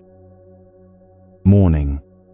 You wake up tired, immediately speak harshly to yourself about how you stayed up too late again. You check your phone, see a message that irritates you, compose harsh responses in your mind. You won't send, but that still agitates you. Breakfast. Family member asks something and you respond curtly, more harshly than necessary. Small moment, but it sets a tone. They withdraw slightly. The morning becomes a bit colder. Work. You chat with colleague about another co-worker's mistakes, bonding through shared criticism. Feels like connection in the moment. Creates division in the environment. Email from boss requires response. You exaggerate slightly how much progress you've made. Small lie, barely registers. Lunch. Scrolling phone. You comment on something online without thinking. Words you wouldn't say to someone's face, but online feels consequence-free. You're participating in dividing the world into us versus them. Afternoon. Hours of meetings where half the words spoken aren't necessary. People filling air, performing competence, avoiding silence. You participate because that's what's expected. Leave feeling drained without knowing why. Evening. Partner asks how your day was. You complain about various things, reinforcing dissatisfaction, speaking it into reality, making it more solid. They listen, try to help. You defend your complaints because they've become part of your identity. Night. Lying in bed, your internal voice reviews everything you said that you wish you hadn't, everything you didn't say that you wish you had.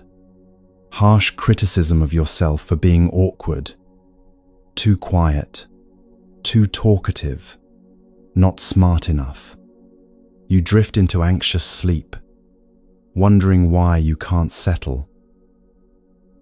This is not unusual. For many people, this is just Tuesday. But look at what was created through speech alone. Relationships strained through harsh words, internal fragmentation through small lies, environmental division through gossip, energy drained through unnecessary chatter, agitation that prevents rest. All of this suffering generated primarily through unconscious speech. Now imagine a different day. Morning. You wake tired, but speak to yourself kindly, like you'd speak to a friend. You're tired. Rest when you can today. Irritating message comes in. You notice the impulse to respond harshly, but choose to wait until you're calm. Breakfast. Family member's question receives patient attention. Your tone is warm even though you're tired. Small moment, but it creates connection instead of distance. Work. Colleague wants to gossip about co-workers' mistakes. You redirect. I haven't noticed that. I found them helpful with other things. Truth, but focusing on connection rather than division. Boss's email gets honest response about actual progress. Feels vulnerable, but solid. Lunch. You notice impulse to comment online, but recognize it's not necessary. Let it pass. Energy conserved. Afternoon. In meetings, you speak only when you have something useful to contribute. Your words carry more weight because they're not constant. You listen more. Presence deepens. Leave feeling energized rather than drained. Evening. Partner asks about your day. You share both challenges and moments of appreciation. Not denying difficulty but not rehearsing complaint. Speaking towards solution rather than solidifying problem. Night. Lying in bed, your internal voice is gentle. You did your best today. Rest now. You settle easily into sleep. Same external circumstances. Completely different experience. Created almost entirely through conscious speech. This isn't theoretical. You can test it this week. Choose one of the 4 guidelines to practice for 7 days. Just one. Make it specific. Maybe, I won't speak harshly to myself. When I notice harsh internal speech, I'll rephrase it kindly. Or, I won't speak about people who aren't present, unless it's to understand them better or solve an actual problem. Or, before speaking, I'll check, is this true, beneficial, and necessary? If not all 3, I'll remain silent. Watch what happens. The first days will feel strange, almost artificial. You're so used to unconscious speech that conscious speech feels like performance. You'll notice how often you want to speak harshly, lie, gossip, or chatter. The impulses are strong and automatic. You've trained them for years. But stay with it. By day 3 or 4, something shifts. The impulses are still there, but you have space between impulse and action. You can choose. By day 7, you notice results. If you've been practicing kind self-speech, you sleep better, feel less anxious, have more energy, are kinder to others because you're not at war internally. If you've been practicing not gossiping, relationships feel lighter, less drama, more trust. The environment around you becomes more peaceful. If you've been practicing the 3 tests before speaking, you have more energy, clearer mind, deeper presence, and people listen more carefully when you do speak. These aren't subtle effects. They're tangible, measurable differences in daily experience. And they reveal something crucial. Your words have been creating your world more than your circumstances have. The Buddha taught that speech is one of 3 doors through which you create your karma: body, speech, mind. Of the 3, speech is often most active and most unconscious. You can go days without physically harmful action, but harmful speech? For many people, it's constant. Transforming speech transforms experience, not eventually, not theoretically. This week, today, in your next conversation. So here's the practice. 1 guideline, 7 days, genuine commitment. Sweet speech instead of harsh. Truth instead of lies. Words that unite instead of divide. Necessary speech instead of idle chatter. Pick 1. Practice it. Watch what changes. But here's what you might wonder after a week of conscious speech. How do I sustain this? How do I make it last when I've tried changing patterns before and they always revert? That question points to something essential, something that makes the difference between temporary improvement and lasting transformation.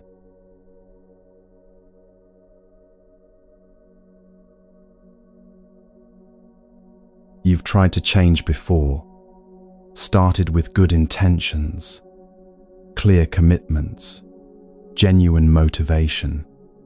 Maybe it lasted days, maybe weeks. Then gradually or suddenly, you slid back into old patterns. And each time this happens, it gets harder to try again. Because now you have evidence. You can't change. This doesn't work for you. You're not disciplined enough. Something's wrong with you. But the problem isn't you. It's that you're trying to change without understanding the actual mechanics of transformation. Most people approach change like this. They decide what they should be doing, then try to force themselves to do it through willpower alone. When willpower runs out, which it always does, they collapse back into old patterns and interpret this as personal failure. Buddhism offers a completely different approach, one based on understanding stages, respecting your actual capacity, and working with how transformation actually happens, rather than how you wish it would happen. The first thing to understand is that there are stages in development, and trying to skip them guarantees failure. Think about learning any skill, playing an instrument, speaking a language, building physical strength. You don't start by performing concerts, having complex conversations, or lifting maximum weight. You start with basics, build foundation, progress gradually as capacity increases. Everyone accepts this for physical or technical skills. But for ethical and spiritual development, people think they should be able to jump straight to advanced practice.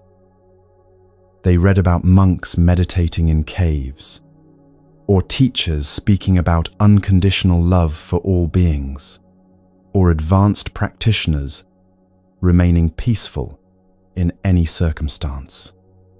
Then they try to do this themselves immediately, from wherever they actually are. And it doesn't work, because they're missing the foundation those monks and teachers built over years or decades. The Buddha taught that transformation happens in stages, and each stage has different requirements. Understanding these stages helps you work with where you actually are, instead of where you wish you were. Stage 1. Create distance from what harms you. When you don't yet have internal stability, resources, and maturity, your first job is protection. Protect yourself from situations, people, and environments that trigger your most harmful patterns. This isn't weakness, it's wisdom. Someone trying to stop drinking doesn't prove their strength by hanging out in bars. That's not discipline, it's self-sabotage. They create distance from triggering situations until they have solid ground to stand on. Same principle applies to any harmful pattern. If certain people consistently trigger your harshest speech, you might need distance from them while you develop new patterns. Not forever, but temporarily. Not because you're avoiding growth, but because you're protecting the space needed for growth. If social media triggers comparison and self-judgment, you might need to delete the apps for a while, not as punishment, but as protection while you develop a different relationship with yourself. If your work environment is toxic in ways that overwhelm your capacity, you might need to change jobs. Not because you're weak, but because staying in that environment prevents the development you need. Most people resist this. They think they should be able to handle anything, that needing distance means failure, that truly spiritual people can thrive anywhere. But a seedling needs protection while it's growing. Put it in harsh conditions too soon, and it dies. Give it shelter until it's strong, and it can eventually thrive in challenging environments. You're the seedling, and the question isn't whether you should eventually be able to handle difficult situations. The question is, can you handle them now? Be honest. That relationship that leaves you depleted every time, does it help you develop patience and compassion, or does it trigger patterns that make you worse? That job that has you anxious every morning, is it teaching you valuable skills and resilience, or is it preventing you from having any energy for your actual development? That friend group where gossip and complaint dominate, is it helping you practice staying centered in difficult dynamics, or is it pulling you into patterns you're trying to release? Here's how to tell. After interacting with this person or situation, are you better or worse? More patient or more reactive? More generous or more defensive? More clear or more confused? More energized or more depleted? If consistently worse, you need distance. Not because the person or situation is bad, but because you're not yet equipped to engage with it beneficially. The teaching is simple. If a relationship isn't improving you and you're not improving them, if it's mutual harm or at best neutral, create distance until one of you develops enough that the relationship can be mutually beneficial. This might be temporary distance while you build foundation, or it might be permanent if the dynamic can't shift. Only you can assess honestly. But don't stay in harmful situations trying to prove spiritual strength. That's ego, not wisdom. Stage 2. Engage difficulties as practice. Once you have foundation, some stability, resources, capacity, difficult situations become opportunities rather than threats. Now the person who triggers your impatience becomes your patience teacher. The situation that used to overwhelm you becomes your resilience practice. The challenge that would have broken you becomes the thing that strengthens you. But notice, this only works when you have foundation. You can't develop patience in situations that completely overwhelm you. You just develop trauma and defensive patterns. You develop patience in situations that challenge you but don't destroy you.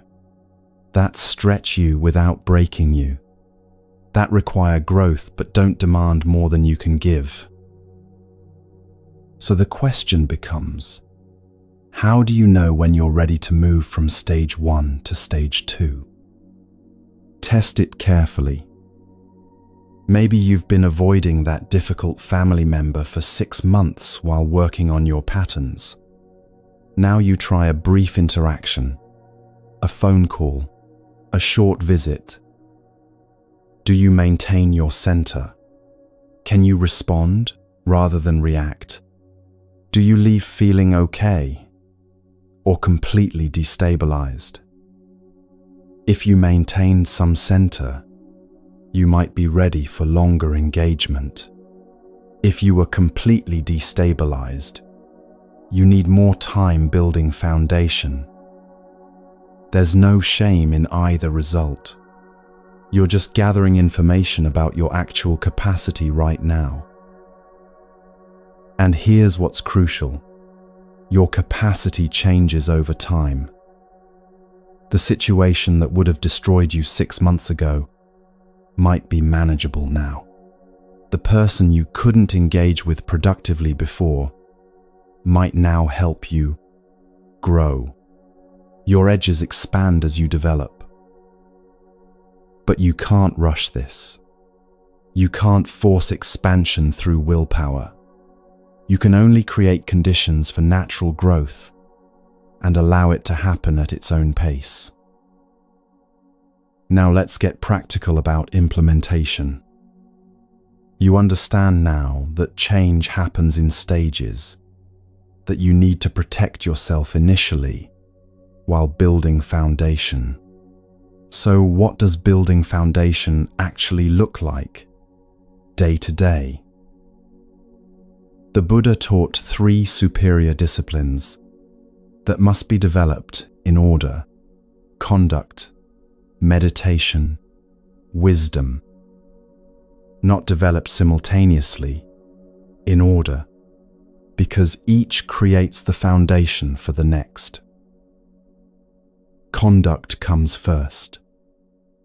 This is what we've been discussing: ethical boundaries, conscious speech, private integrity, daily choices that either create suffering or peace.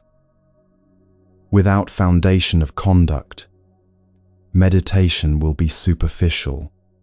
You'll sit on the cushion trying to concentrate while your life is creating constant agitation. Your mind won't settle because you keep creating reasons for it to be unsettled. Imagine trying to meditate after spending the day lying, gossiping, speaking harshly, and betraying your own commitments. Your body carries that stress. Your mind holds those conflicts. You sit down to be peaceful, but you've spent all day creating agitation. So conduct isn't just morality for its own sake. It's creating the conditions that allow deeper work. When your conduct is aligned, when you're not constantly creating suffering through your actions, your nervous system can settle. Your mind can focus. You have energy available for meditation rather than using all your energy managing consequences of harmful actions. This is why Buddhism emphasizes conduct so strongly.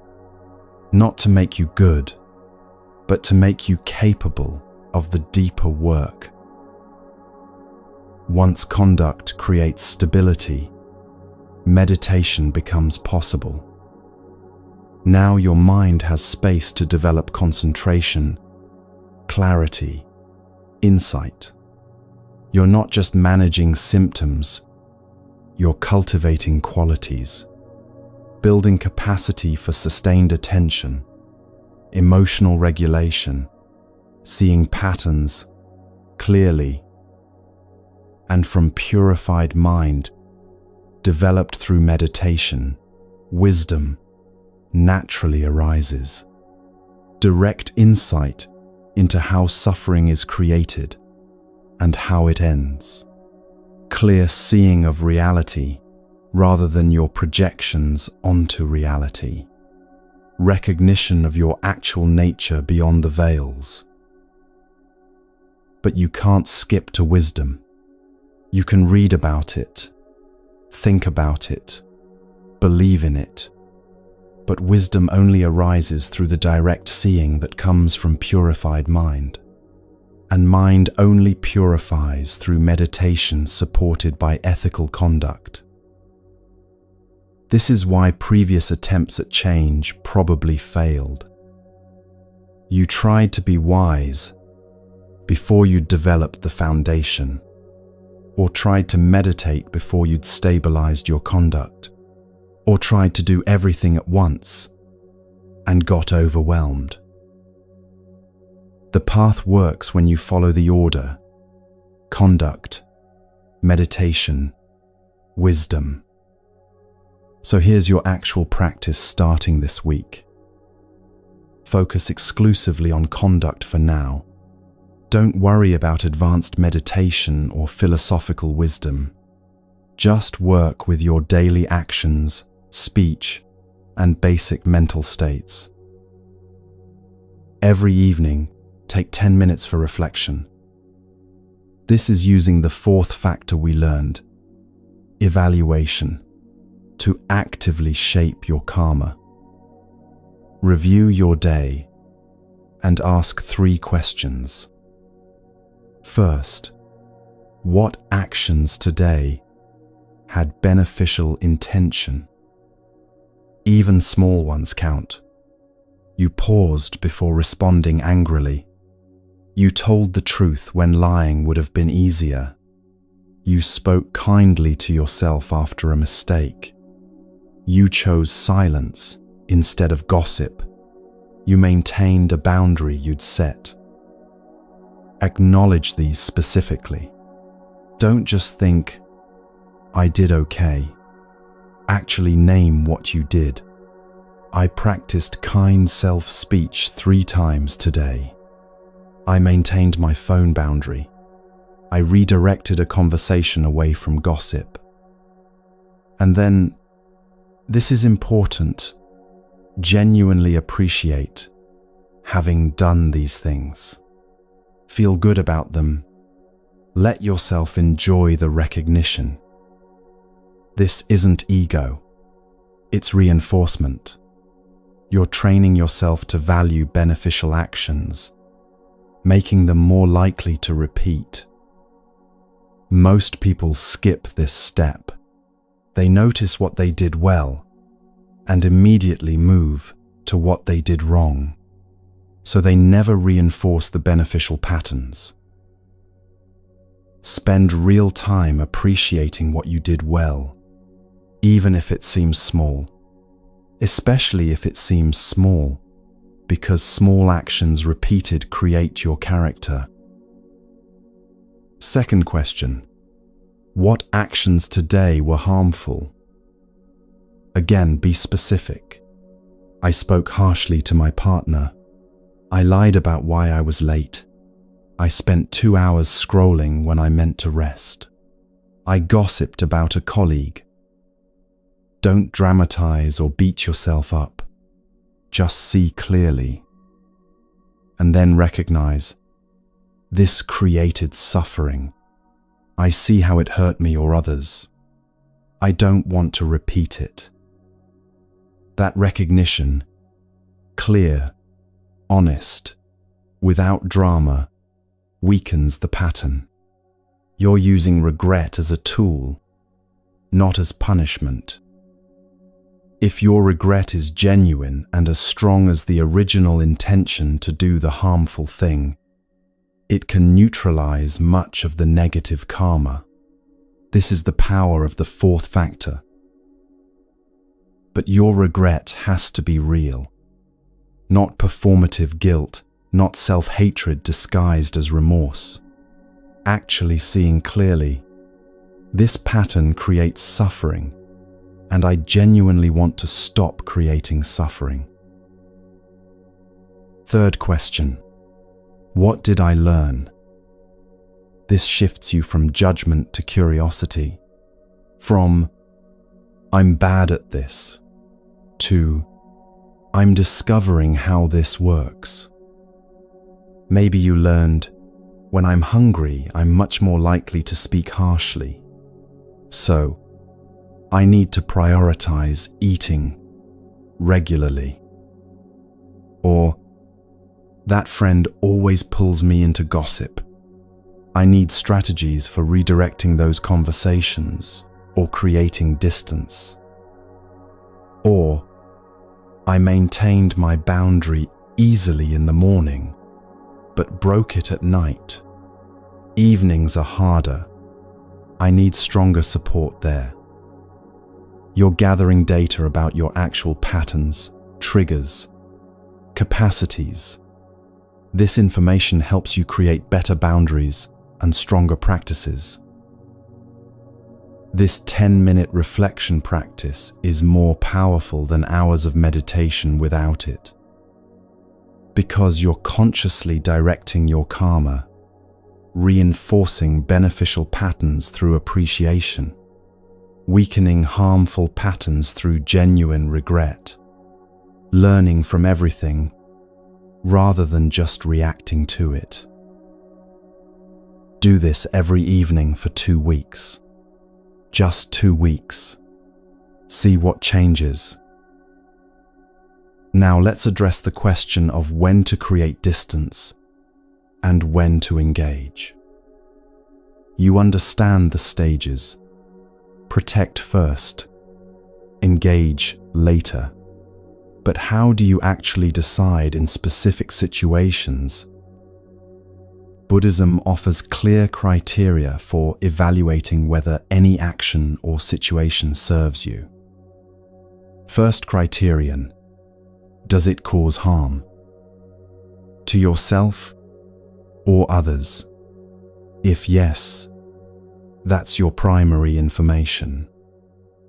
Not, does it feel uncomfortable?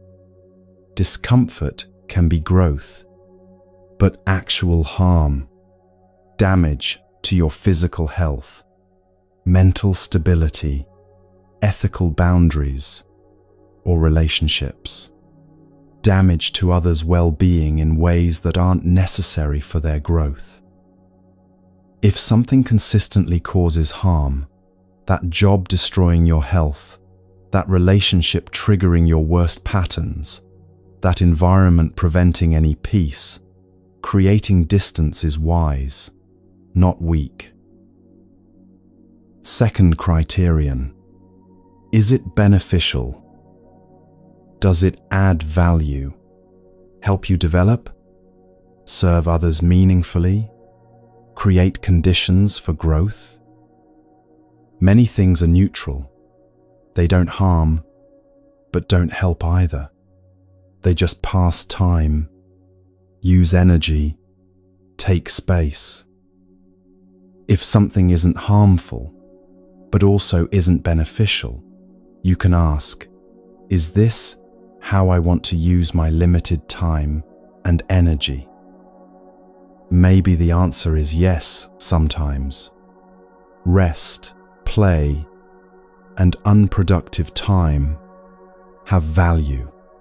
But if most of your life is neutral, neither harmful nor beneficial, just passing time, you might want to examine that. Third criterion, will you regret it?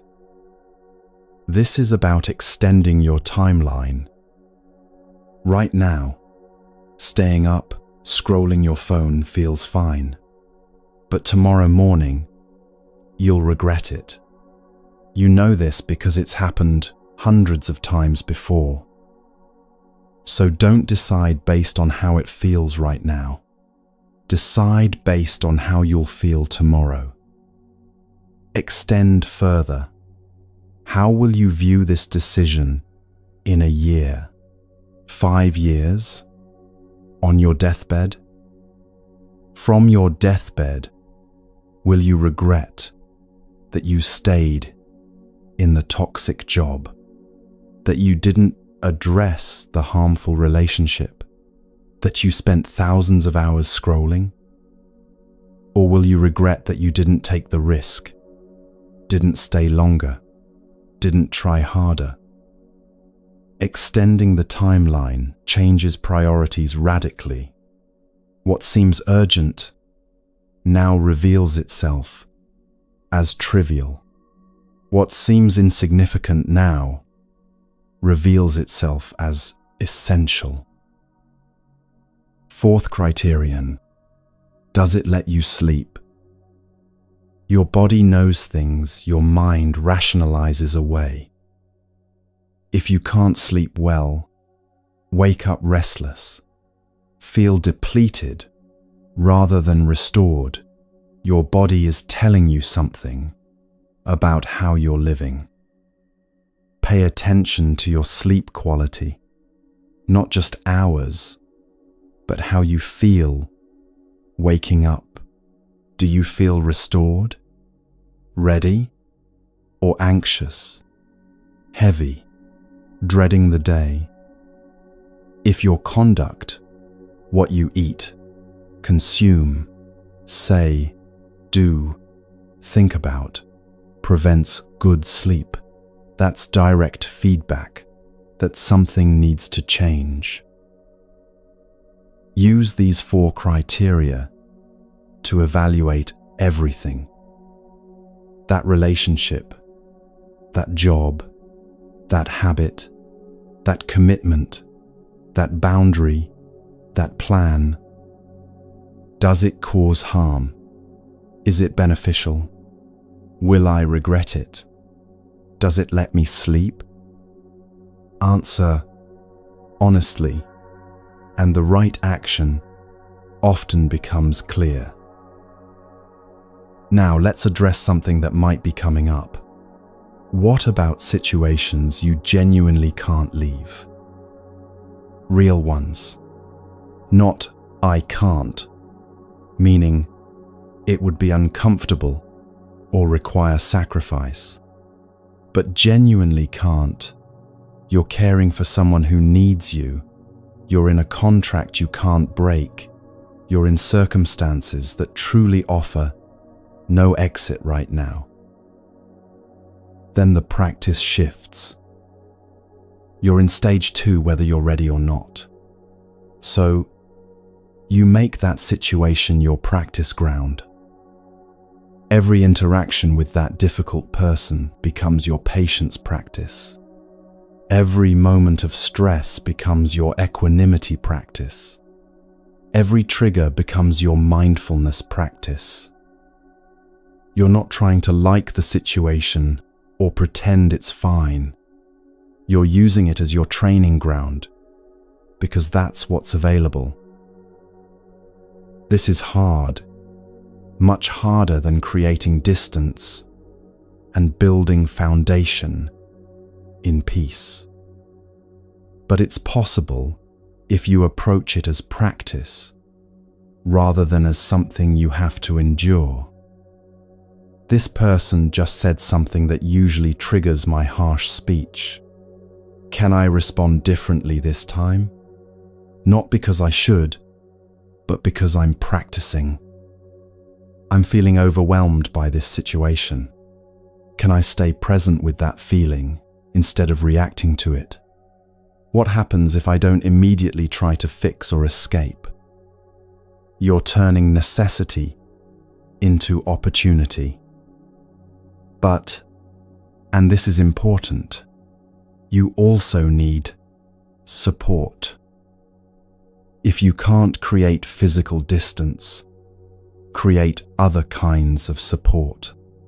Time with people who restore you, practices that build your capacity, professional help, if available, boundaries within the situation, even if you can't leave it. I have to live with this person, but I don't have to engage in every argument.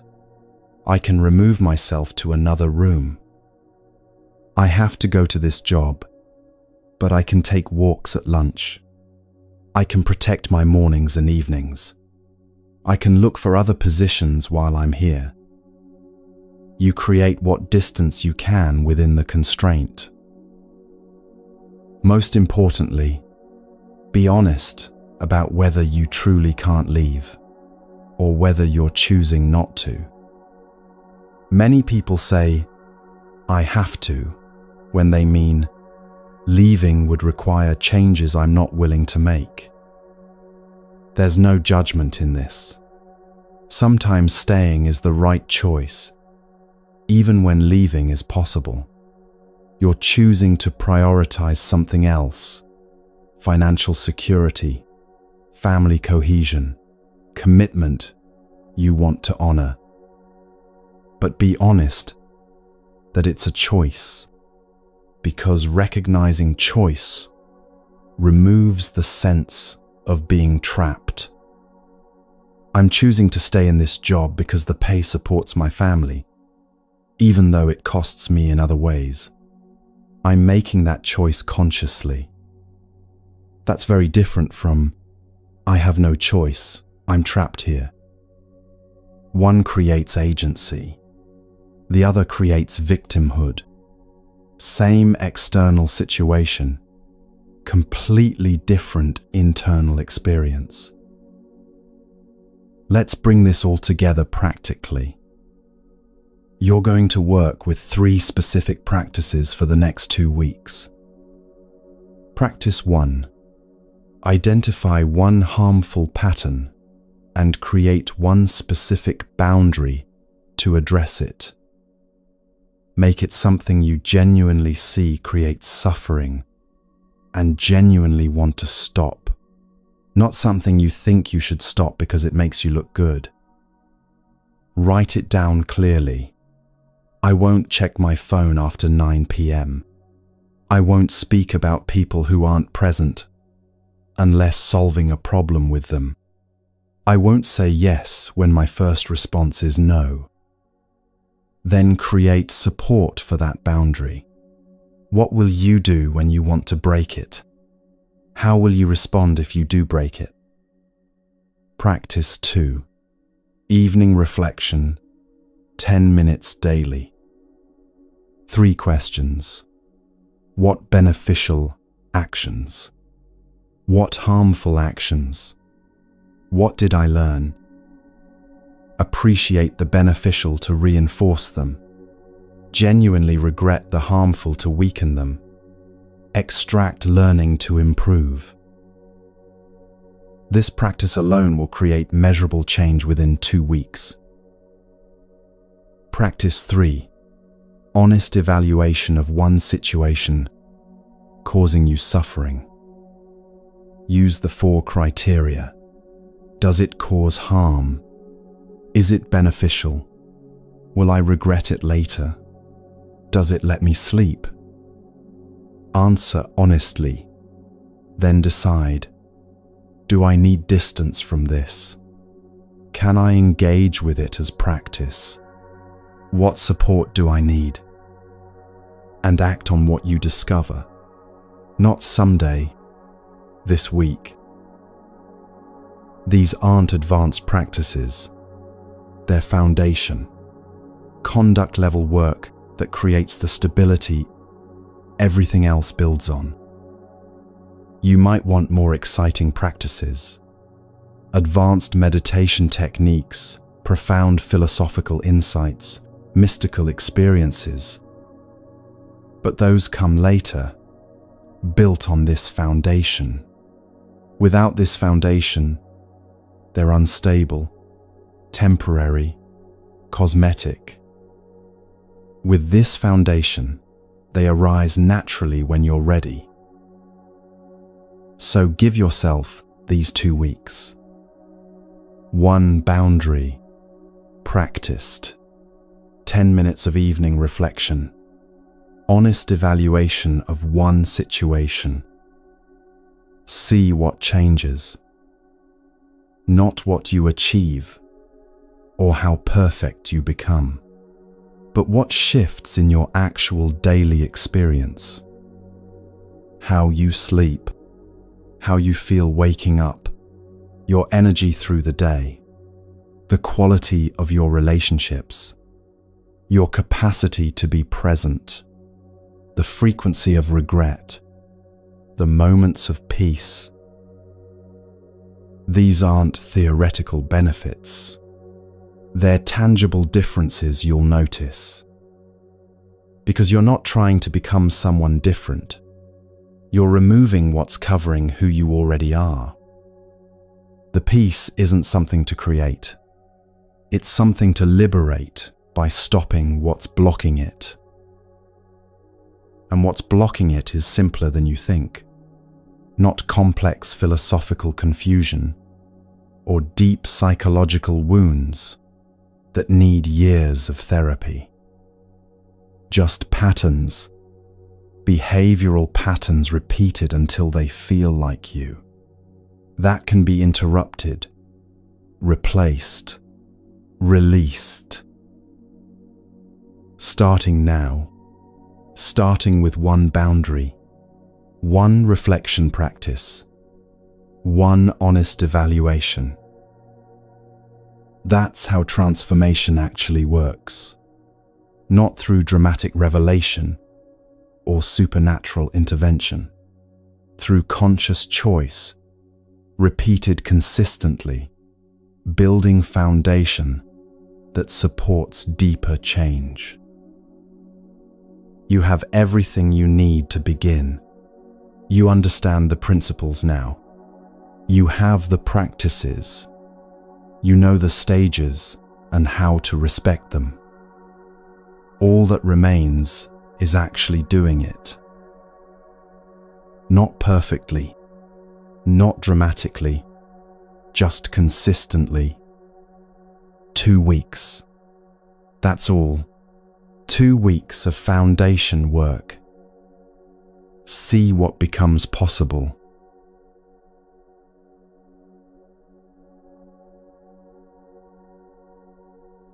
"3 hours ago, You arrived here carrying patterns you couldn't break. Now you understand why those patterns existed and how they release. You learned that seeking satisfaction in temporary things creates endless restlessness, not peace. That your private actions shape you more powerfully than public ones. That real freedom comes through conscious boundaries, not unlimited permission. That your words create suffering or peace in every conversation. That transformation happens in stages you can't skip. This isn't theory. It's a path tested by millions of people across 25 centuries. It works because it addresses causes, not symptoms. Your work for the next 2 weeks is simple. Choose one harmful pattern. Create one specific boundary. Practice it daily. Spend 10 minutes each evening in reflection. Appreciate beneficial actions to strengthen them. Genuinely regret harmful ones to weaken them. Learn from both. Evaluate one situation causing you suffering. Decide honestly whether you need distance or can engage it as practice. Act on what you discover. That's all. 2 weeks. 3 simple practices. Watch what changes in how you sleep, how you wake up, your energy through the day, the quality of your relationships, the moments of actual peace. You're not broken. You're not missing something you need to acquire. You have within you the same capacity for peace that every Buddha discovered. Right now, it's covered by patterns that can be released. One boundary at a time, one reflection at a time, one conscious choice at a time. The peace you've been seeking isn't out there. It's here, waiting.